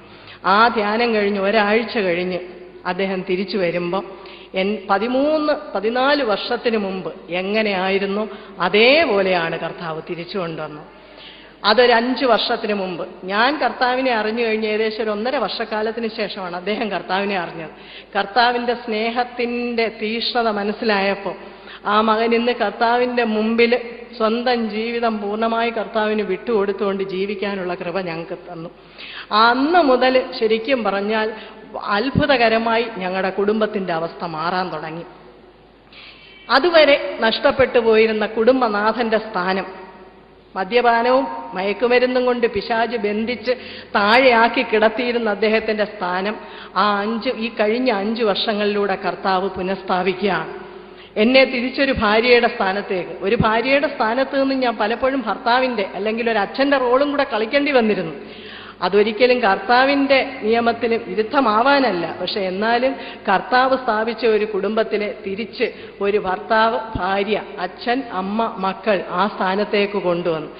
ആ സമയമായി എൻ്റെ ഭർത്താവും പൂർണ്ണമായി വിടുതലായി കഴിഞ്ഞപ്പോൾ 78 വയസ്സുള്ള എൻ്റെ അപ്പച്ചി പൂജാമുറിയിൽ നിറയെ ദൈവങ്ങളുടെ രൂപങ്ങൾ വെച്ച് അമ്പലങ്ങളിൽ ഈ മക്കൾക്ക് വേണ്ടി എല്ലാം 108 ഷഷ്ടി വ്രതങ്ങൾ വേദം നോറ്റ് എപ്പോഴും ഉപവാസവും പ്രാർത്ഥനയുമായിട്ട് കഴിഞ്ഞുകൊണ്ടിരുന്ന എൻ്റെ ആ അമ്മായിയമ്മ, എൻ്റെ അമ്മ, ആ പൂജാമുറിയിലെ എല്ലാം വിഗ്രഹങ്ങളും പടങ്ങളും എടുത്തു കളഞ്ഞിട്ട് ഇതിനെയെല്ലാം ഞാൻ വിളിച്ചത് എൻ്റെ മക്കളുടെ രക്ഷയ്ക്ക് വേണ്ടിയാണ്. അന്നൊന്നും എൻ്റെ മക്കളുടെ ജീവിതത്തിൽ നല്ലതുണ്ടായിട്ടില്ല. പക്ഷെ എന്നവർ 3 പേരും യേശുവിനെ അറിഞ്ഞോ അന്ന് മുതൽ അവർ സമാധാനം കണ്ടെത്തി. അങ്ങനെയാണെങ്കിൽ എനിക്കും ഇനി ആ യേശുവിനെ മതി എന്ന് പറഞ്ഞ് ആ 78 വയസ്സായ അമ്മയും കർത്താവിലേക്ക് വന്നു. അതോടുകൂടി എൻ്റെ കുടുംബത്തിൽ കർത്താവ് ചെയ്യുന്ന കാര്യങ്ങൾ എനിക്ക് വിശ്വാസമായി. ഏറ്റവും അവസാനം എനിക്ക് ഏറ്റവും അധികം സപ്പോർട്ട് നിന്നിരുന്ന അച്ഛനും ഒരു ധ്യാനം കൂടാനും, പക്ഷെ അപ്പോഴത്തേക്കും അദ്ദേഹം ഒരു മാരകമായ രോഗമായി കഴിഞ്ഞിരുന്നു. പക്ഷെ ആ രോഗത്തിൻ്റെ അവസ്ഥ തുടങ്ങിയപ്പോൾ എൻ്റെ അടുത്ത് പറഞ്ഞു, മോളെ നീ അറിഞ്ഞ ദൈവത്തിനെ എനിക്കും അറിയണം, എനിക്കും സമാധാനം വേണം, സന്തോഷമായിട്ട് എനിക്ക് ഈ രോഗത്തിൽ കൂടെ കടന്നു പോകണം. അങ്ങനെ എൻ്റെ കൂടെ ഒരു ധ്യാനത്തിന് വന്നു. അച്ഛനും പൂർണ്ണ മനസ്സോടുകൂടി യേശുവിനെ രക്ഷകനും നാഥനുമായിട്ട് സ്വീകരിച്ചു. അച്ഛൻ്റെ രോഗശാന്തിക്ക് വേണ്ടി ഞാൻ പ്രാർത്ഥിക്കാൻ തുടങ്ങുമ്പോഴൊക്കെ അച്ഛൻ പറയുമായിരുന്നു, മോളെ അങ്ങനെ പ്രാർത്ഥിക്കരുത്, എനിക്ക് എൻ്റെ യേശുവിൻ്റെ അടുത്ത് പോകാൻ ധൃതിയായി, എനിക്ക് യേശുവിനെ കാണണം, നീ എനിക്ക് രോഗം മാറാൻ പ്രാർത്ഥിക്കല്ലേ, എത്രയും പെട്ടെന്ന് ഞാൻ യേശുവിൻ്റെ അടുത്ത് ചെല്ലട്ടെ എന്ന് പറയും. കണ്ണീരോടുകൂടി വേദനയോടുകൂടി ആണെങ്കിലും അച്ഛൻ്റെ ആ ഒരു അപേക്ഷ ഞാൻ കേട്ടു. ആ അച്ഛനെ കർത്താവിൻ്റെ കരങ്ങളിലേക്ക് വിട്ടുകൊടുത്ത് പ്രാർത്ഥിച്ചു. കർത്താവിനെ അറിഞ്ഞ് സന്തോഷമായി യേശുവിനെ രക്ഷകനും നാഥനുമായി സ്വീകരിച്ചു പോയി. അങ്ങനെ എൻ്റെ കുടുംബത്തിൽ, എൻ്റെ ഭർത്താവിൻ്റെ കുടുംബത്തിൽ എല്ലാവരും, എൻ്റെ അച്ഛനും എല്ലാവരും രക്ഷിക്കപ്പെട്ട ആ ഒരു അനുഭവത്തിലേക്ക് കടന്നു വന്നതോടുകൂടി എൻ്റെ ജീവിതത്തിൻ്റെ അടുത്ത ഒരു പടിയിലേക്ക് കർത്താവ് കൊണ്ടുപോകാൻ തുടങ്ങി. ശരിക്കും പറഞ്ഞാൽ ഇതുവരെ ഞാൻ പറഞ്ഞത് എൻ്റെ മാത്രം സാക്ഷ്യമാണ്. ഞാൻ എങ്ങനെ കർത്താവിനോട് കൂടെ നിന്ന് കർത്താവ് പറഞ്ഞതനുസരിച്ച് എൻ്റെ കുടുംബത്തിലുണ്ടായിരുന്ന പൈശാചിക ശക്തികളുടെ നേരെ ഒരു ആത്മീയ പോരാട്ടം നടത്തുവാൻ ഒന്നും അറിയാതിരുന്ന, ഒരു ശക്തിയുമില്ലാതിരുന്ന എന്നെ കർത്താവ് ശക്തിപ്പെടുത്തി നിർത്തി എങ്ങനെ എൻ്റെ ഭർത്താവിനെ, എൻ്റെ കുടുംബത്തിനെ രക്ഷിച്ചെടുത്തു എന്നുള്ളത് ശരിക്കും പറഞ്ഞാൽ എൻ്റെ സാക്ഷ്യമാണ്. അത് കഴിഞ്ഞിട്ട് അദ്ദേഹം രക്ഷിക്കപ്പെട്ടു വന്നപ്പോൾ ശരിക്കും പറഞ്ഞാൽ ഇപ്പോൾ ഞങ്ങളുടെ സാക്ഷ്യമായിട്ട് മാറി. ഇനി ആ സാക്ഷ്യത്തിൻ്റെ എൻ്റെ ജീവിതത്തിൻ്റെ 2ാമത്തെ ഘട്ടം ആത്മീയമായി കർത്താവ് എങ്ങനെ വളർത്തി എന്നുള്ള കാര്യം അദ്ദേഹം പറയുന്നതായിരിക്കും നല്ലതെന്ന് തോന്നുന്നു. കാരണം ഇപ്പോൾ അദ്ദേഹത്തെയാണ് കുടുംബം ഏൽപ്പിച്ചു കൊടുത്തിരിക്കുന്നത്. അതുകൊണ്ട് എൻ്റെ സാക്ഷ്യം നിർത്തി ഞങ്ങളുടെ സാക്ഷ്യം പറയാൻ. എന്നെ മുമ്പ് കണ്ടിട്ടുള്ള കുറച്ച് പേരെങ്കിലും ഇതിനകത്തൊക്കെ കാണും. കണ്ടറിയത്തില്ലായിരുന്നു. മുഖമെല്ലാം വീർത്ത് ചേർത്ത്, ശരീരമെല്ലാം ചേർത്ത്, ഒരുമാതിരി കണ്ണൊക്കെ തുറക്കാൻ വയ്യാത്ത അവസ്ഥയിൽ ചേർത്തിരുന്ന എന്നെ എല്ലാ രോഗങ്ങളിൽ നിന്നും കർത്താവ് വിടുവിച്ചു. ആ വിടുവിച്ച് രോഗസൗഖ്യം തന്നതിനേക്കാളും അങ്ങേയറ്റം എനിക്ക് പ്രിയപ്പെട്ടതായിട്ട് എനിക്ക് തോന്നുന്നതും എനിക്ക് അനുഭവപ്പെട്ടതും എൻ്റെ കർത്താവിൻ്റെ സ്നേഹമാണ്. കർത്താവിൻ്റെ സ്നേഹത്തെപ്പറ്റി ഞാൻ പറയുമ്പോൾ ഞാൻ നേരത്തെ ഇവിടെ നിന്ന് പ്രാർത്ഥിച്ച്, കർത്താവെ ഞാൻ ഈ സ്നേഹത്തെപ്പറ്റി, അവിടുത്തെ സ്നേഹത്തെപ്പറ്റി പറയുമ്പോൾ ഇവിടെ ഇരിക്കുന്ന എല്ലാ മക്കൾക്കും അത് അറിയാനും അനുഭവിക്കാനും അവിടുന്ന് ഇടകൊടുക്കണേ എന്ന് പ്രാർത്ഥിച്ചപ്പോൾ കർത്താവ് പറഞ്ഞു, നീ അത് ഹൃദയത്തിൽ പ്രാർത്ഥിച്ചാൽ പോരാ, നീ അവിടെ ചെന്ന് നിൽക്കുമ്പോൾ, നിന്നെ വിളിക്കുമ്പോൾ നീ അത് ആ മക്കൾക്ക് വേണ്ടി ഒന്ന് നിന്റെ നാവെടുത്ത് പ്രാർത്ഥിക്കണം. കാരണം നാവിലൂടെയാണ് ഞാൻ പ്രവർത്തിക്കുന്നത്, ജീവനും മരണവും ഞാൻ നിന്റെ നാവിലാണ് വെച്ചിരിക്കുന്നത്. അതുകൊണ്ട് കർത്താവ് പറഞ്ഞതനുസരിച്ച്, പിതാവേ ഞാൻ യേശുവിൻ്റെ നാമത്തിൽ പ്രാർത്ഥിക്കുന്നു. പിതാവേ എൻ്റെ ജീവിത പങ്കാളിയുടെ കൈകൾ പിടിച്ച് ഞങ്ങളൊരു പൂർണ്ണ മനുഷ്യൻ ഇപ്പോഴാകുന്നു പിതാവേ. യേശുവിൻ്റെ നാമത്തിൽ പ്രാർത്ഥിക്കുന്നു പിതാവേ. അവിടുത്തെ ആത്മാവ് കടന്നു വരട്ടെ പിതാവേ ഇവിടത്തേക്ക്. യേശുവിന്റെ നാമത്തിൽ പരിശുദ്ധാത്മാവ് കടന്നു വരട്ടെ പിതാവേ. ഇത് കേട്ടുകൊണ്ടിരിക്കുന്ന ഈ മക്കൾ എല്ലാവരും അവിടുത്തെ പ്രിയപ്പെട്ട മക്കളാണ്. എല്ലാവരുടെയും ഹൃദയങ്ങളെ പരിശുദ്ധാത്മാവ് തുറക്കട്ടെ പിതാവേ യേശുവിന്റെ നാമത്തിൽ. ഇനി കുറച്ചു നേരത്തേക്ക് ഞങ്ങളുടെ രോഗാവസ്ഥ, ഞങ്ങളുടെ കടബാധ്യത, ഞങ്ങൾക്ക് കുഞ്ഞുങ്ങളില്ലാത്ത അവസ്ഥ, ഞങ്ങളുടെ പീഡനങ്ങൾ, ഭർത്താവിന്റെ മദ്യപാനം, ഭാര്യയുടെ ബാക്കിയുള്ള സ്വഭാവം, ഇതെല്ലാം മറന്ന് കർത്താവായി യേശുവിന്റെ സ്നേഹം അനുഭവിക്കാൻ, യേശുവിനോട് കൂടെ ഒപ്പമായിരിക്കാൻ പിതാവേ അവിടുത്തെ ആത്മാവിനോട് പ്രാർത്ഥിക്കുന്നു. പിതാവേ നിറയുക പിതാവേ, ഇവിടെ യേശുവിന്റെ നാമത്തിൽ നിറയുക, ഹൃദയങ്ങളെ തുറക്കുക പിതാവേ. അവിടുന്ന് അങ്ങനെ തന്നെ ചെയ്യുന്നതിനായിട്ട് നന്ദി പറയുന്നു പിതാവേ. യേശുവിന്റെ നാമത്തിൽ നന്ദി. സ്തോത്രം, സ്തോത്രം. ഞങ്ങളുടെ ഈ അവസ്ഥ, ഞങ്ങൾ ശാരീരികമായും സ്പിരിച്വലായും ആത്മീയമായും രക്ഷിക്കപ്പെട്ടു. ഞങ്ങളത് കഴിഞ്ഞിട്ട് ഞങ്ങൾ ജീവിച്ചു. ഞങ്ങൾ ഇവിടെ ഒരു കൂട്ടായ്മയിൽ പോയി. ആ കൂട്ടായ്മയിൽ ഞങ്ങളെ വളരെയധികം സ്നേഹിക്കുന്ന സഹോദരങ്ങളായിരുന്നു.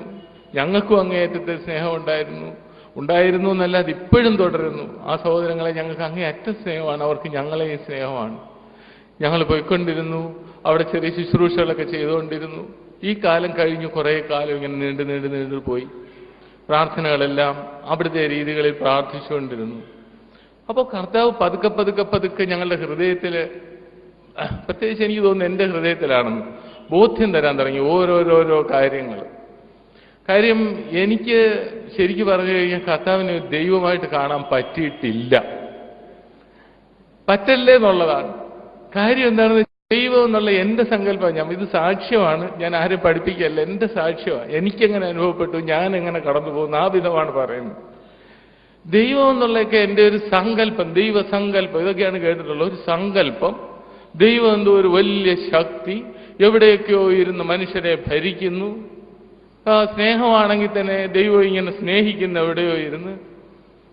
പക്ഷെ എൻ്റെ യേശുവിനെ അറിഞ്ഞപ്പോ എനിക്ക് മനസ്സിലായി, ഇതൊന്നുമല്ല ദൈവം.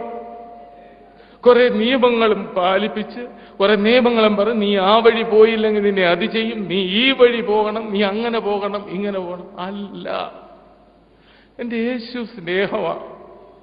എൻ്റെ യേശു ഒരു വ്യക്തിയാണ്.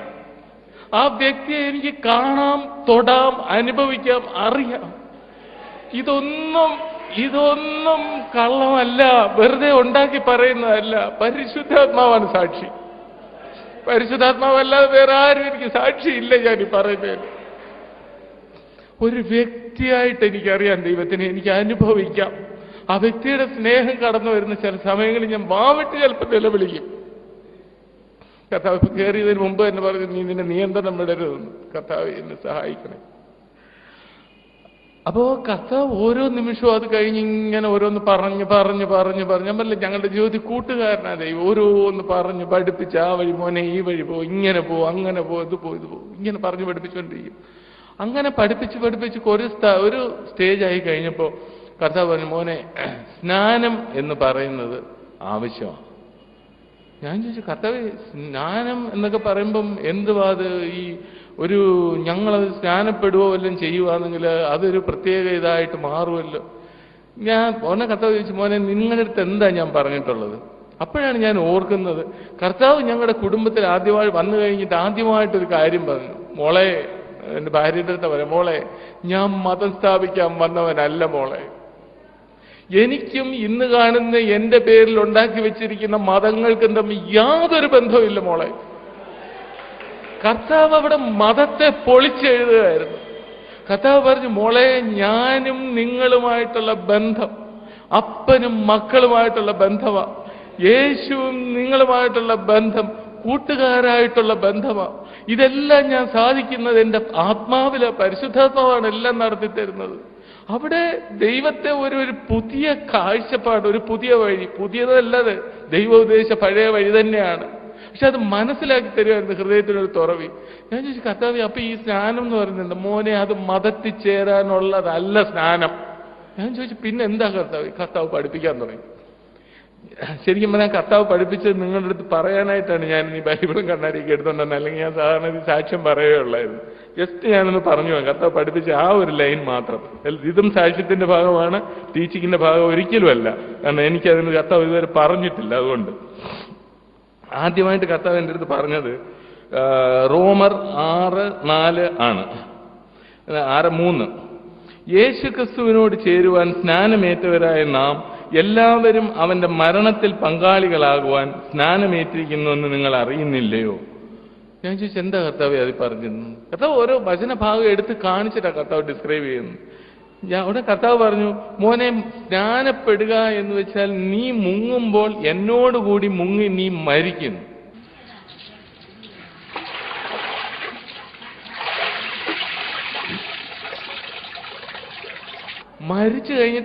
മരിച്ചു കഴിഞ്ഞിട്ട് നീ ഉയർക്കുന്നു. അപ്പൊ ഉയർക്കുന്നു എന്ന് പറയാം, ഉയർത്ത് കഴിഞ്ഞ് ഞാൻ ഉയർത്ത് കഴിഞ്ഞ് എവിടാ പോയത്? സ്വർഗത്തിലാ. നീ ഉയർത്ത് കഴിഞ്ഞാലും ഇരിക്കുന്നത് സ്വർഗത്തിലാ. ഞാൻ പറഞ്ഞു, അത് കൊള്ളാമല്ലോ കർത്താവ്. മോനെ അതാണ് സ്നാനം. അല്ലാതെ ഇത് മതത്തിൽ ചേരാനല്ല, ഒരു പെന്തക്കോസ് ആവാനും അല്ല, ഒരു വേറുള്ള ഇതും ആവാനും അല്ല, ഒന്നും അല്ല. ഇത് നിങ്ങളെ ഞാൻ നയിക്കുന്നതാണ്. എന്നിട്ട് കർത്താവ് പറഞ്ഞു, ഞാൻ ചോദിച്ചപ്പോൾ കർത്താവെ അല്ലാതൊക്കെ പഠിപ്പിക്കുന്ന ഈ മകനാണ്, അങ്ങനെയാണ്, ഇങ്ങനെയാണ്, അതുകൊണ്ട് സ്നാനം ഏറ്റില്ലെങ്കിലും കുഴപ്പമില്ല, കുരിശിലെ കള്ളന് അത് ഇതൊക്കെ ഇങ്ങനെ പഠിപ്പിക്കും. മോനെ കാര്യമൊക്കെ ശരിയാണ്. എന്നോട് ഞാൻ കർത്താവ് ഇങ്ങനെ പറഞ്ഞു. കർത്താവ് പലപ്പോഴും പറയുന്ന എക്സാമ്പിൾസ് ഒക്കെ വളരെ രസമാണ്. കർത്താവ് ഇങ്ങനെ പറഞ്ഞു, മോനെ ഇന്ദിരാഗാന്ധി നിങ്ങളുടെ പ്രധാനമന്ത്രിയായിരുന്നു. ഞാൻ പറഞ്ഞാൽ പ്രധാനമന്ത്രിയായിരുന്നു. ഇന്ദിരാഗാന്ധിയുടെ മോൻ രാജീവ് ഗാന്ധി. ഞാൻ പറഞ്ഞു രാജീവ് ഗാന്ധി ലണ്ടനിലല്ലേ പഠിച്ചിരുന്നത്? ആയിരിക്കും, എനിക്കറിയത്തില്ല, ആയിരുന്നു തോന്നുന്നു. അവിടെ പഠിച്ചിരുന്ന സമയത്ത് ഇന്ദിരാഗാന്ധി ഇവിടെ പ്രധാനമന്ത്രിയാണ്. രാജീവ് ഗാന്ധി അവിടെ പോയി കഴിഞ്ഞ് ഒരിടത്ത് താമസിച്ച്, വലിയ പൈസയുടെ ബലം കൊണ്ട് അവിടെ വലിയൊരു സ്ഥലത്തൊക്കെ താമസിച്ചിട്ട് രാവിലെ എഴുന്നേറ്റ് അവിടെ നിൽക്കുന്ന ആൾക്കാരെ എല്ലാം ഭരിക്കുക, സ്കൂളിൽ പോകുന്ന പ്രിൻസിപ്പലിനെ ഭരിക്കുക, കോളേജിൽ പോകുന്ന ബാക്കിയുള്ളവരെ ഭരിക്കാൻ ചെയ്ത് കഴിഞ്ഞാൽ അവരെന്താ പറയും? ഞാൻ പറഞ്ഞു, അവര് ഓടിക്കുക, അവർ സഹിക്കത്തില്ല. അതാണ് ഇന്ദിരാഗാന്ധിയുടെ മോനാണെന്ന് പറഞ്ഞിട്ട് വല്ല കാര്യമുണ്ടോ? ഞാൻ പറഞ്ഞില്ല. അതേസമയം രാജീവ് ഗാന്ധി മടങ്ങി ഡൽഹി വന്നു കഴിഞ്ഞിട്ട് ആ ഡൽഹിയിൽ ഇന്ദിരാഗാന്ധി പറയുന്നതിനേക്കാൾ കൂടുതൽ കാര്യങ്ങൾ രാജീവ് ഗാന്ധി പറയാൻ നടക്കത്തില്ല. ഞാൻ പറഞ്ഞു, നടക്കും. അതെന്താ? അവന്റെ ഭവനത്തിൽ വന്നു, അവന് അധികാരം കിട്ടി. അതാ മോനെ സ്നാനം തിരിച്ചു വരുന്നത്. നിങ്ങൾ മക്കളായിരിക്കാം, മക്കൾ വല്ലയിടത്ത് വരുന്നതുകൊണ്ട് വല്ലതും പറഞ്ഞു കഴിഞ്ഞാൽ നിങ്ങൾക്ക് യാതൊരു കാര്യവും ഇല്ല. പക്ഷേ എന്റെ ഭവനത്തിൽ, സ്വർഗത്തിൽ എന്നോടൊപ്പം, എന്റെ പിതാവിനോടൊപ്പം നിങ്ങൾ ആയിത്തീരുകയാണ് നിങ്ങൾ സ്നാനം കൊണ്ട് ഉദ്ദേശിക്കുന്നത്. അപ്പോഴാണ് നിങ്ങൾക്ക് സ്വർഗത്തിന്റെ പൂർണ്ണ അധികാരവും പൂർണ്ണ അവകാശവും നിങ്ങൾക്ക് കിട്ടുന്നത്. ഞാൻ പറഞ്ഞു, കൊള്ളാം കർത്താവേ. കർത്താവ് പറഞ്ഞു, ബട്ട് വെയിറ്റ്. ഞാൻ ശാന്ത, ഞാൻ പറയാം. ഞാൻ പറഞ്ഞു, മതി കർത്താവേ, അവിടുന്ന് സമയം പറയണം. ഇപ്പൊ ഇത് കഴിഞ്ഞിട്ട് കർത്താവ് ഈ വചനങ്ങൾ ഇങ്ങനെ ഓരോന്ന് പഠിപ്പിച്ചു തന്നു. എന്നിട്ട് ബാക്കിയുള്ളത് കർത്താവ് പറഞ്ഞു തന്നു. അങ്ങനെ നാം അവന്റെ മരണത്തിൽ പങ്കാളികളായി തീർന്ന സ്നാനത്താൽ അവനോടുകൂടി സംസ്കരിക്കപ്പെട്ടു. ക്രിസ്തു മരിച്ചവരിൽ നിന്ന് പിതാവിന്റെ മഹിമയാൽ ഉയർത്തെഴുന്നേറ്റതുപോലെ നാമും ജീവന്റെ പുതുക്കത്തിൽ നടക്കേണ്ടതിന് തന്നെ. അപ്പോഴാണ് ജീവന്റെ ഒരു പുതിയ പുതുക്കം കിട്ടുന്നത്. ഇതൊക്കെ മനസ്സിലായി തുടങ്ങി. അവന്റെ മരണത്തിന്റെ സാദൃശ്യത്തോട് നാം ഏകീഭവിച്ചവരായെങ്കിൽ പുനരുത്ഥാനത്തിന്റെ സാദൃശ്യത്തോടും ഏകീഭവിക്കും. അപ്പോ ഒരു സ്നാനം കൊണ്ട് ശരിക്കും കർത്താവിനോട് അതായത് കർത്താവിന്റെ അതേ സ്ഥാനമാണ് നമുക്ക് കിട്ടുന്നത്. ഞാൻ ഇതെങ്ങനെ കിട്ടും? ഒരു സ്നാനം എന്ന് പറയുന്ന പ്രക്രിയ കൊണ്ട് കർത്താവിന്റെ സ്നാനം കിട്ടുമോ? കർത്താവ് പറഞ്ഞു, കിട്ടും. ഞാൻ വെയിറ്റ് ചെയ്യാം. നമ്മൾ കാണാം. കർത്താവും പറഞ്ഞു കാണാം. വെയിറ്റ് ചെയ്തു. അങ്ങനെ അപ്പൊ അത് കഴിഞ്ഞിട്ട് കർത്താവ് ഓരോന്നും സ്നാനത്തെ പറ്റി പഠിപ്പിക്കാൻ തുടങ്ങി. എന്നിട്ട് കർത്താവ് പറഞ്ഞതുപോലെ നാം ഇനിയും പാപത്തിന് അടിമകൾ ആകാതിരിക്കുവാൻ പാപശരീരത്തിന് നീക്കം വരേണ്ടതിന് നമ്മുടെ പഴയ മനുഷ്യൻ അവനോടുകൂടെ ക്രൂശിക്കപ്പെട്ടു എന്ന് നാം അറിയുന്നു. ഇതൊക്കെ ജീവിതത്തിൽ പിൽക്കാലത്ത് മാംസം ധരിച്ചപ്പോഴാണ് ശരിക്കും മനസ്സിലാവുന്നത് ഇതൊക്കെ എന്താ ശരിക്കും സംഭവിച്ചത്. പാപത്തിന് അടിമകൾ ആകാതിരിക്കാൻ പാപശരീരത്തിന് നീക്കം വരേണ്ടതിന് നമ്മുടെ പഴയ മനുഷ്യൻ അവനോടുകൂടെ ക്രൂശിക്കപ്പെട്ടു എന്ന് നാം അറിയുന്നു. ശരിക്കും സംഭവിച്ചത് മുഴുവൻ. അങ്ങനെ മരിച്ചവൻ പാപത്തിൽ നിന്ന് സ്വതന്ത്രനാക്കപ്പെട്ടിരിക്കുന്നു. സ്നാനം കൊണ്ട് പാപത്തിൽ നിന്ന് സ്വതന്ത്രനാക്കപ്പെട്ടിരിക്കുന്നു. നാം ക്രിസ്തുവിനോടുകൂടെ മരിച്ചുവെങ്കിൽ അവനോടുകൂടെ ജീവിക്കും എന്ന് വിശ്വസിക്കുന്നു. അത് കഴിഞ്ഞിട്ട് കർത്താവ് പിന്നീട് തന്നത് ഗലാത്യരാണ്. ആ ഗലാത്യരുടെ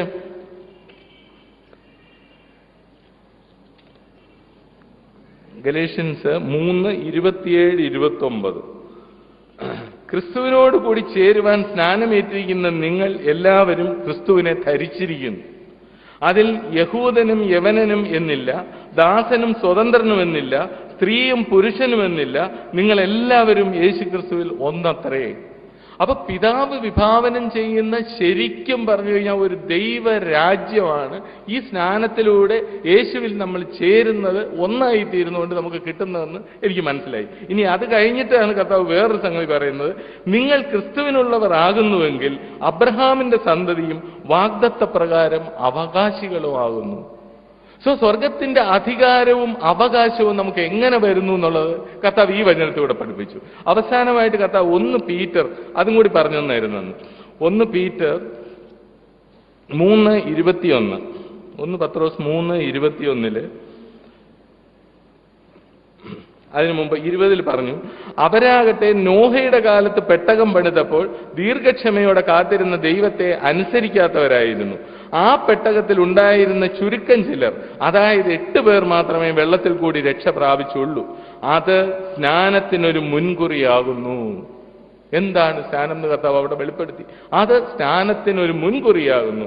സ്നാനമോ ഇപ്പോൾ ശരീരത്തിന്റെ അഴുക്ക് കളയുന്നതായിട്ടല്ല, അത് ദൈവത്തോട് നല്ല മനസാക്ഷിക്കായിട്ടുള്ള അപേക്ഷയായി യേശുക്രിസ്തുവിന്റെ പുനരുത്ഥാനത്താൽ നിങ്ങളെയും രക്ഷിക്കുന്നു.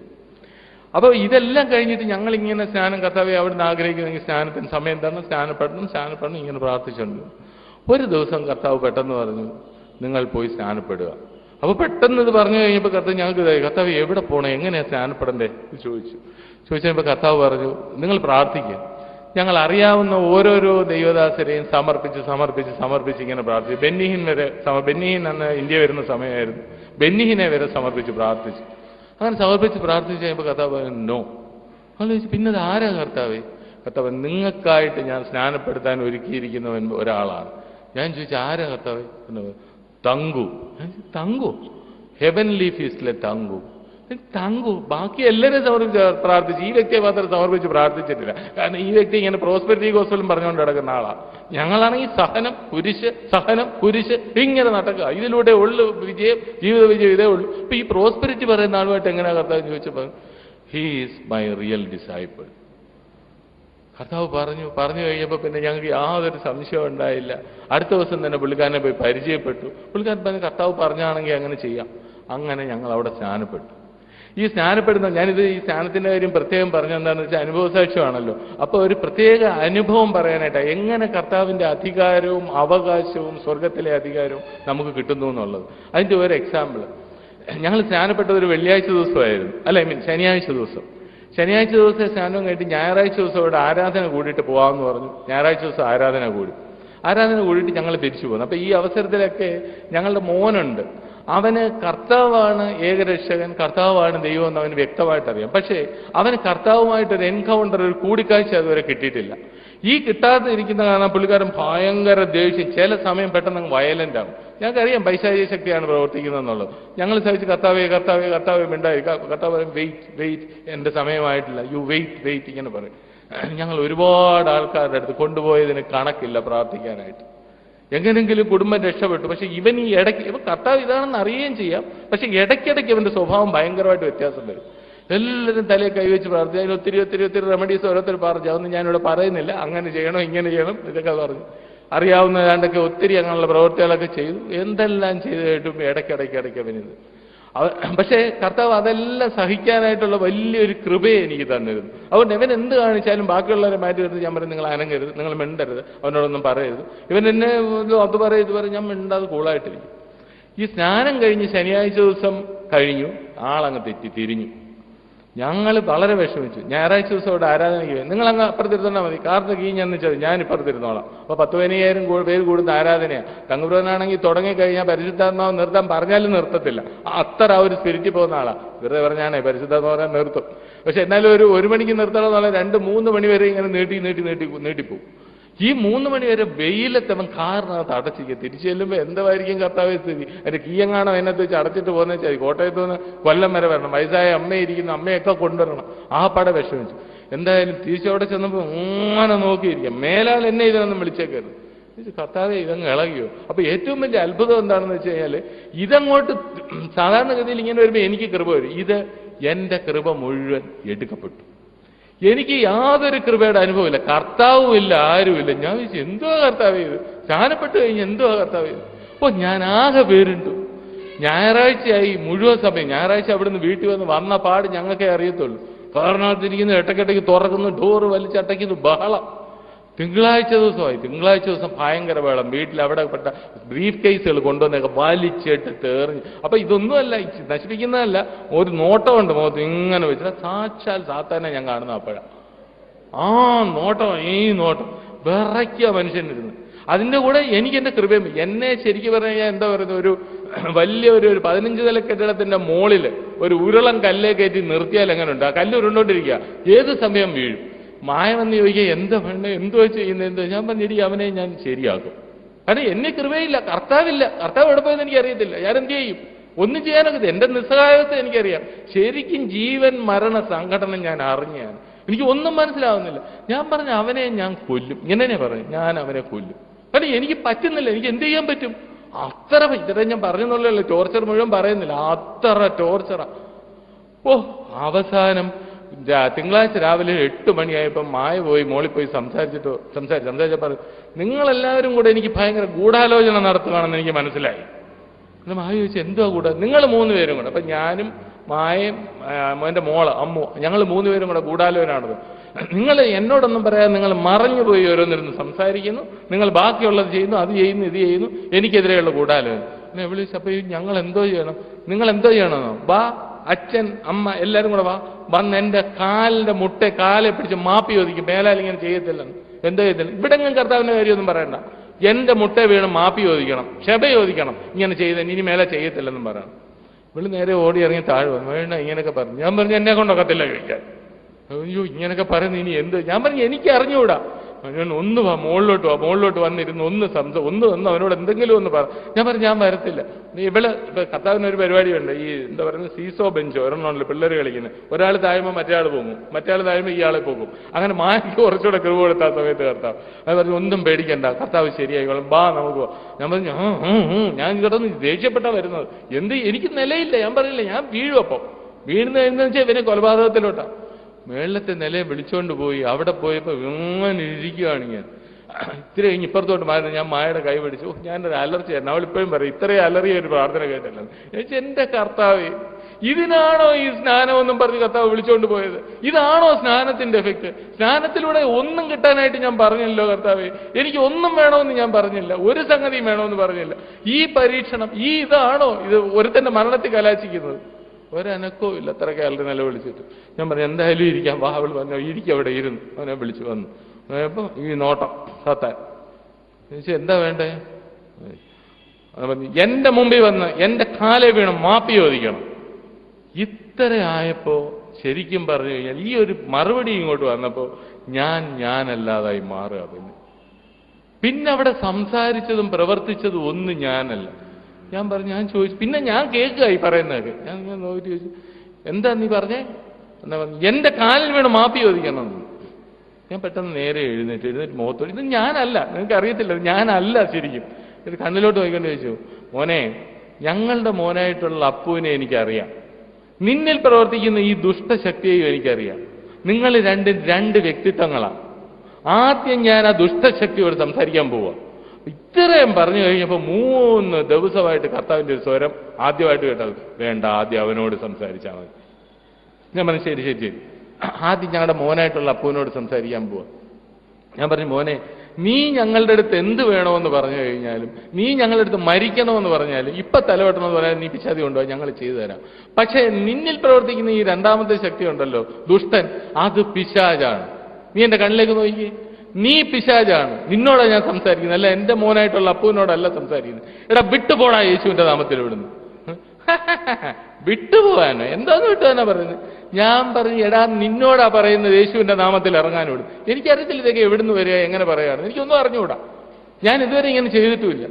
ഇത്രയും പറഞ്ഞു കഴിഞ്ഞുകൊണ്ട് എന്നിട്ട് എന്തിനാ വിട്ടുപോകുന്നത്, എന്താ കാര്യം എന്താ? ഞാൻ പറഞ്ഞു, എൻ്റെ മോനെ എങ്ങനെ എൻ്റെ കർത്താവ് ചെയ്യുമെന്നുള്ളത് എനിക്കറിയാം, കർത്താവിനും അറിയാം. എന്നിട്ട് ഇത്ര കാലം എന്താ ഒന്നും ചെയ്യാഞ്ഞേ? ഞാൻ പറഞ്ഞു, എടാ ഇത്രയും കാലം എനിക്കറിയാം എങ്ങനെ ഇതൊക്കെ വരുന്നു. ഞാൻ പറഞ്ഞു, എടാ ഒരു കൊച്ചു വീട് കെട്ടണമെങ്കിൽ അതിന് 4 ദിവസം മതി, അല്ലെ 10 ദിവസം മതി, 20 പേരെന്നാ കിട്ടും. പക്ഷെ ഒരു വലിയ ഭവനം കെട്ടണമെങ്കിൽ 1000 പേര് ഒരു വർഷം നിന്നാലും കെട്ടിത്തരത്തില്ല. നിനക്കറിയാവോ? എൻ്റെ മോനെ കർത്താവ് അതുകൊണ്ടാണ് ഇത് ചെയ്യുന്നത്. അത് ശരി, അതുകൊണ്ടാണല്ലേ. എൻ്റെ ഊർജ്ജശ്വാസം വലിക്കുന്നതിന് മുമ്പ് എനിക്കിത് കാണാൻ പറ്റുമോ? പെട്ടെന്ന് പരിശുദ്ധാത്മാവ് പറഞ്ഞോട്. ഞാൻ പറഞ്ഞു, എടാ ഊർധ്വശ്വാസം വലിക്കുന്നത് എന്താണെന്ന് നിനക്ക് അറിയണമല്ലേ, പോയി വെളിപാടിന്റെ പുസ്തകം എടുത്ത് നോക്കണമെന്ന് പറഞ്ഞു. ഈ വെളിപാടിന്റെ പുസ്തകമെന്ന് പറഞ്ഞതും ഇവൻ ഇങ്ങനെ നിന്ന് ജ്വലിച്ചിരുന്ന എൻ്റെ കുഞ്ഞ് ഇങ്ങനെ താണു വരാൻ തുടങ്ങി. ആ താണു വന്നിരുന്ന അവസരത്തിൽ പെട്ടെന്ന് താണിട്ട് എൻ്റെ അടുത്ത് പറയാം, അച്ഛാ, അതുവരെ കേട്ട ശബ്ദമൊക്കെ അങ്ങ് മാറി, അച്ഛാ, അമ്മേ, എനിക്ക് വേണ്ടി ഒന്ന് പ്രാർത്ഥിക്കാവോ? ഞങ്ങൾ നേരെ ചെന്ന് തലേ കഴിച്ച് പ്രാർത്ഥിച്ചു. കർത്താവ് തന്നെ പ്രാർത്ഥന ഇതുപോലെ പറഞ്ഞു തന്നു, പിശാച് ഇറങ്ങിപ്പോ. ഓരോ സ്റ്റെപ്പും കർത്താവ് പറഞ്ഞു തന്നു, പിശാചിനെ ഇറക്കി വിട്ടു. ഇറക്കി വിട്ട് കഴിയുന്നതും ഞങ്ങളുടെ പഴയ മോനെ ഞങ്ങൾക്ക് തിരിച്ചു കിട്ടുക ചെയ്തു. ആ സെക്കൻഡോടുകൂടി മായ വിഷൻസ് കാണാന്ന് പറയുക, സ്വർഗരാജ്യത്തിൽ മാലാഖമാര് കൈകൊട്ടി ഹാലലുയ ഹാലലുയ ഹാല. എന്നിട്ട് കർത്താവ്, മോളെ, ഒരു പാപി രക്ഷപ്പെടുമ്പോൾ സ്വർഗം എത്രമാത്രം സന്തോഷിക്കുന്നു നീ കണ്ടോ? ഇതായിട്ട് ഒന്നുമില്ലാതിരുന്ന ഈ കുഞ്ഞിന് വിഷൻസ് ഓപ്പറേറ്റ് ചെയ്ത് തുടങ്ങുക. ഇവൻ കാണുന്ന ഒരു വലിയ കിനാവള്ളി, ഒക്ടോപ്പസ് എന്ന് പറയുന്ന നീരാളി ഇങ്ങനെ സകല ശരീരത്തും വരിഞ്ഞു ചുറ്റിയിരിക്കുന്നു. ഇതിങ്ങനെ വിട്ടുപോകും കർത്താവിന്റെ നാമത്തിൽ എന്ന് പറയും. ഇതിങ്ങനെ ഞളിഞ്ഞ് പിളഞ്ഞ് ഇങ്ങനെ പതുക്കെ വിട്ടുപോകുന്നു. അത് കഴിഞ്ഞിട്ട് ഒരു കറുത്ത രൂപം, ഒരു കറുത്ത കൂട്ടിട്ട് തലയിലൊരു കറുപ്പമായിട്ട് ഇരിക്കുന്നു. തീ ഇങ്ങനെ കത്തിക്കഴിഞ്ഞ് നല്ലറി നിലവിളിച്ചുകൊണ്ട് ഓടുന്നു. പിശാച് വിട്ടുപോയി. കർത്താവ് പറഞ്ഞു, ഇത് പഠിപ്പിക്കാനാണ് ഞാൻ 3 ദിവസം നിനക്ക് ഞാൻ സമയമെടുത്തത്. നീ എന്നാണ് സ്നാനപ്പെട്ടത്? ഞാൻ പറഞ്ഞു, ശനിയാഴ്ച കർത്താവേ. ശനി, ഞായർ, തിങ്കൾ, 3-ാം ദിവസം രാവിലെയല്ലേ സംഭവിച്ചത്? 3-ാമത്തെ ദിവസം മോനെ ഞാൻ ഉയർത്തെഴുന്നേറ്റത്. നീ എന്നോടുകൂടി മരിച്ച് അടക്കപ്പെട്ട് നിന്നെ ഞാൻ ഉയർപ്പിച്ചു. നിനക്ക് ഞാൻ ഫസ്റ്റ് ഡെലിവറൻസ് ഇവിടെ വെച്ച് നിന്റെ മോനിലൂടെ തന്നിരിക്കുന്നു. എത്രയോ മനുഷ്യരുടെ അടുത്ത് ഡെലിവറൻസ് ഗിഫ്റ്റ് എന്ന് പറഞ്ഞ് നീ കൊണ്ടുപോയി, കിട്ടിയില്ലല്ലോ. ഇത് നിന്നിലൂടെ തരാനായിരുന്നു ഞാൻ വെച്ചിരുന്നത്. ഇനി നിങ്ങളെ ഞാൻ വെളിയിലേക്ക് ഇറക്കുകയാണ്, ഡെലിവറൻസിനും രോഗസൗഖ്യത്തിനുമായിട്ട്. ധൈര്യമായിട്ട് പോയി പ്രാർത്ഥിക്കും. സ്വർഗത്തിന്റെ അധികാരവും അവകാശവും ഞാൻ നിങ്ങൾക്ക് തരുക. ഒരു ഭയങ്കര അനുഭവമായിരുന്നു, വലിയ അനുഭവമായിരുന്നു. ആ സ്നാനത്തിന്റെ സാക്ഷ്യമാണ് ഞാൻ ഈ പറയുന്നത്. എന്നിട്ട് കർത്താവ്, ഞങ്ങൾക്കറിയാം ഈ സ്നാനം എന്ന് പറയുന്നത് ഒരു മതത്തിൽ ചേരാനുള്ളതല്ല. ഇത് കർത്താവിനോടുകൂടി മരിച്ചടക്കപ്പെട്ട് കർത്താവിന്റെ അധികാരവും അവകാശവും നമുക്ക് തന്ന് അനേകം മക്കളെ രക്ഷിക്കാനായിട്ടുള്ള കർത്താവിന്റെ നടപടിയാണിത്. കർത്താവിനോട് ഞങ്ങൾ എപ്പോഴും പറയാറുണ്ട്, കർത്താവേ, ഞങ്ങൾക്ക് വേറെ ഒന്നും വേണ്ട, ഈ ജീവിതം അങ്ങയുടെ മുമ്പിലാണ്, അവിടത്തേക്ക് വേണ്ടി മാത്രമാണ് ഞങ്ങൾ ജീവിക്കുന്നത്. ഞങ്ങൾ ഒഫീഷ്യൽ കാര്യങ്ങൾ ചെയ്താലും, ഞങ്ങൾ പുറത്തിറങ്ങിയാലും, ഞങ്ങൾ എവിടെ പോയാലും, എന്തിനു പോയി കഴിഞ്ഞാലും കർത്താവിന്റെ ആ അനുസരണയെ മാത്രം പോകാൻ ആഗ്രഹിക്കുന്നത്. നമുക്ക് ഒന്നുമില്ല സഹോദരങ്ങളെ. കർത്താവിൻ്റെ കൂടെയുള്ള പോക്കെന്ന് പറഞ്ഞു കഴിഞ്ഞാൽ വളരെ സിമ്പിളാണ്. കർത്താവിനെ സ്നേഹിക്കാൻ പറ്റുമോ? ഒരു സ്നേഹിക്കാനുള്ള ഹൃദയം നിങ്ങൾക്കുണ്ട്. കർത്താവ് വളരെ സിമ്പിളാണ്. അത് നിങ്ങളെല്ലാവരും മനസ്സിലാക്കണേ. ദൈവത്തെ ഓർത്ത് കർത്താവ് ഇത്രയും പറയാനായിട്ട് കർത്താവ് അവസരം ഒരുക്കി തന്നതിനായിട്ട് കർത്താവിന് ഒത്തിരി നന്ദി പറയുന്നു. ഇത് ശരിക്കും പറയാൻ ഞങ്ങളൊന്നും പ്രിപ്പയർ ചെയ്തതല്ല, കർത്താവ് പറയിപ്പിച്ചാണ്. കർത്താവ് ഇത്രയും പറയാൻ ആഗ്രഹിച്ചോ നിങ്ങളുമായിട്ട് പങ്കിട്ടു. നിങ്ങളെല്ലാവരെയും കർത്താവ് അനുഗ്രഹിക്കട്ടെ. ഒരു നിമിഷം നമുക്ക് ഈ കർത്താവ്, നമുക്കൊന്നും വേണ്ട, നമുക്ക് വേറെ ഒന്നും വേണ്ട, കർത്താവിന്റെ സ്നേഹം മാത്രം മതി, കർത്താവ് മാത്രം മതി. നമുക്ക് ഒരു നിമിഷം ഒന്ന് എഴുന്നേറ്റ് വന്ന് ഒരു 2 ലൈൻ ഒന്ന് പറയാം. നിങ്ങൾ ഒരു കാര്യം ഓർക്കണേ, പറയുമ്പം ഹൃദയത്തിൽ നിന്ന് തന്നെ നിങ്ങൾ ഓരോരുത്തരും പറഞ്ഞു കഴിഞ്ഞാൽ തീർച്ചയായിട്ടും കർത്താവിന്റെ അനുഭവം അതിൽ നിന്നുണ്ടാവും. തീർച്ചയാണ്. ഒരു കപടമായിട്ടുള്ള ഹൃദയം, ഒരു ഹിപ്പോക്രസി കൊണ്ട് നമ്മൾ കർത്താവിൻ്റെ അടുത്തോട്ട് ചെന്നാൽ ഒരിക്കലും കർത്താവ് അടുത്ത് വരത്തില്ല. എനിക്ക് സ്നേഹിക്കാൻ പറ്റുന്നില്ല കർത്താവെ, തുറന്നു പറയുക. സ്നേഹിക്കാനുള്ള കൃപതാ കർത്താവെ, കർത്താവ് തരും. അതേസമയം നമുക്ക് സ്നേഹിക്കാനുള്ള ഒരു ഹൃദയം അല്ലാതെ നമ്മൾ നേരെ കയറി കർത്താവിൻ്റെ അടുത്ത്, കർത്താവെ ഞാൻ സ്നേഹിക്കുന്നു, കർത്താവിനെ അറിയാം നമ്മളെ, കർത്താവ് അടുത്ത് വരത്തില്ല. അതിലും നല്ലത് നമ്മൾ നേരെ അടുത്ത്, കർത്താവെ എനിക്ക് സ്നേഹിക്കാൻ പറ്റുന്നില്ല, എനിക്ക് കൃപ തരണേ, എനിക്ക് സ്നേഹിക്കണം. ആ കർത്താവിൻ്റെ സ്നേഹം ഒന്നിറങ്ങി വന്നു കഴിഞ്ഞ് നമ്മളെ തൊട്ട് കഴിഞ്ഞാൽ നമ്മൾ എന്തെല്ലാമായിട്ട് നമ്മുടെ സാഹചര്യങ്ങൾ, നമ്മുടെ ജീവിതങ്ങൾ, നമ്മുടെ ജീവിത പങ്കാളികളെ, രോഗാവസ്ഥ, കടബാധ്യത, കുഞ്ഞുങ്ങളില്ലാത്ത അവസ്ഥ, ഇതെല്ലാം മാറിപ്പോവും കർത്താവിൻ്റെ സ്നേഹം കർത്താവ് വന്ന് നിറഞ്ഞാൽ. അതുകൊണ്ട് ഇതെല്ലാം മാറ്റി നിർത്തിയിട്ട് എൻ്റെ കർത്താവേ എനിക്ക് കർത്താവ് മാത്രം മതി. ഒരു 2 ലൈൻ അത് മാത്രം നമുക്കൊന്ന് പാടാം. പിതാവേ, ഞങ്ങൾ ഈ 2 ലൈൻ, വെറുതെ 2 ലൈൻ മാത്രം പാടുമ്പോ പിതാവേ, ആമേൻ, അവിടുന്നും അവിടുത്തെ പുത്രനും ഞങ്ങളുടെ രക്ഷകരുമായ ഞങ്ങളുടെ എല്ലാമായ യേശു ക്രിസ്തു, പരിശുദ്ധാത്മാവായ ദൈവവും ഞങ്ങളുടെ സന്തത സഹചാരിയും കൂടി 3 പേരും കൂടി ഞങ്ങളുടെ മധ്യത്തിലേക്ക് ഇറങ്ങി വരണമേ. ഞങ്ങളുടെ എല്ലാം ഹൃദയങ്ങളിൽ അവിടുത്തെ വലിയ സ്നേഹം നിറയ്ക്കണേ പിതാവേ. യേശുവിന്റെ നാമത്തിൽ പിതാവേ ഞങ്ങൾ വിളിക്കുന്നു, നീ മാത്രം മതി, നീ മാത്രം മതി, നീ മാത്രം മതി ഞങ്ങൾക്ക് യേശുവേ, നീ മാത്രം മതി, നീ മാത്രം മതി, നീ മാത്രം മതി ഞങ്ങൾക്ക് യേശുവേ. ഒരിക്കൽ കൂടി, നീ മാത്രം മതി, നീ മാത്രം മതി, ഹല്ലേലൂയ, നീ മാത്രം മതി ഞങ്ങൾക്ക്. എല്ലാവരെയും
സൃഷ്ടാവാം ദൈവം നിൻ വചനത്താലുളവായല്ല.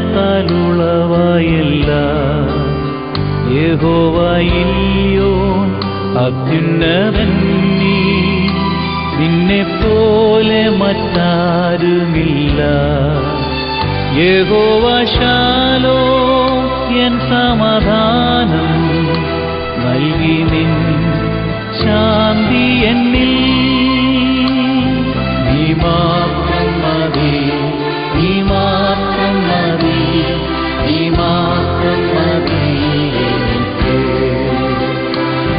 നീ മാത്രം മതി, നീ മാത്രം മതി, നീ മാത്രം മതി എനിക്ക്.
സർവശക്തൻ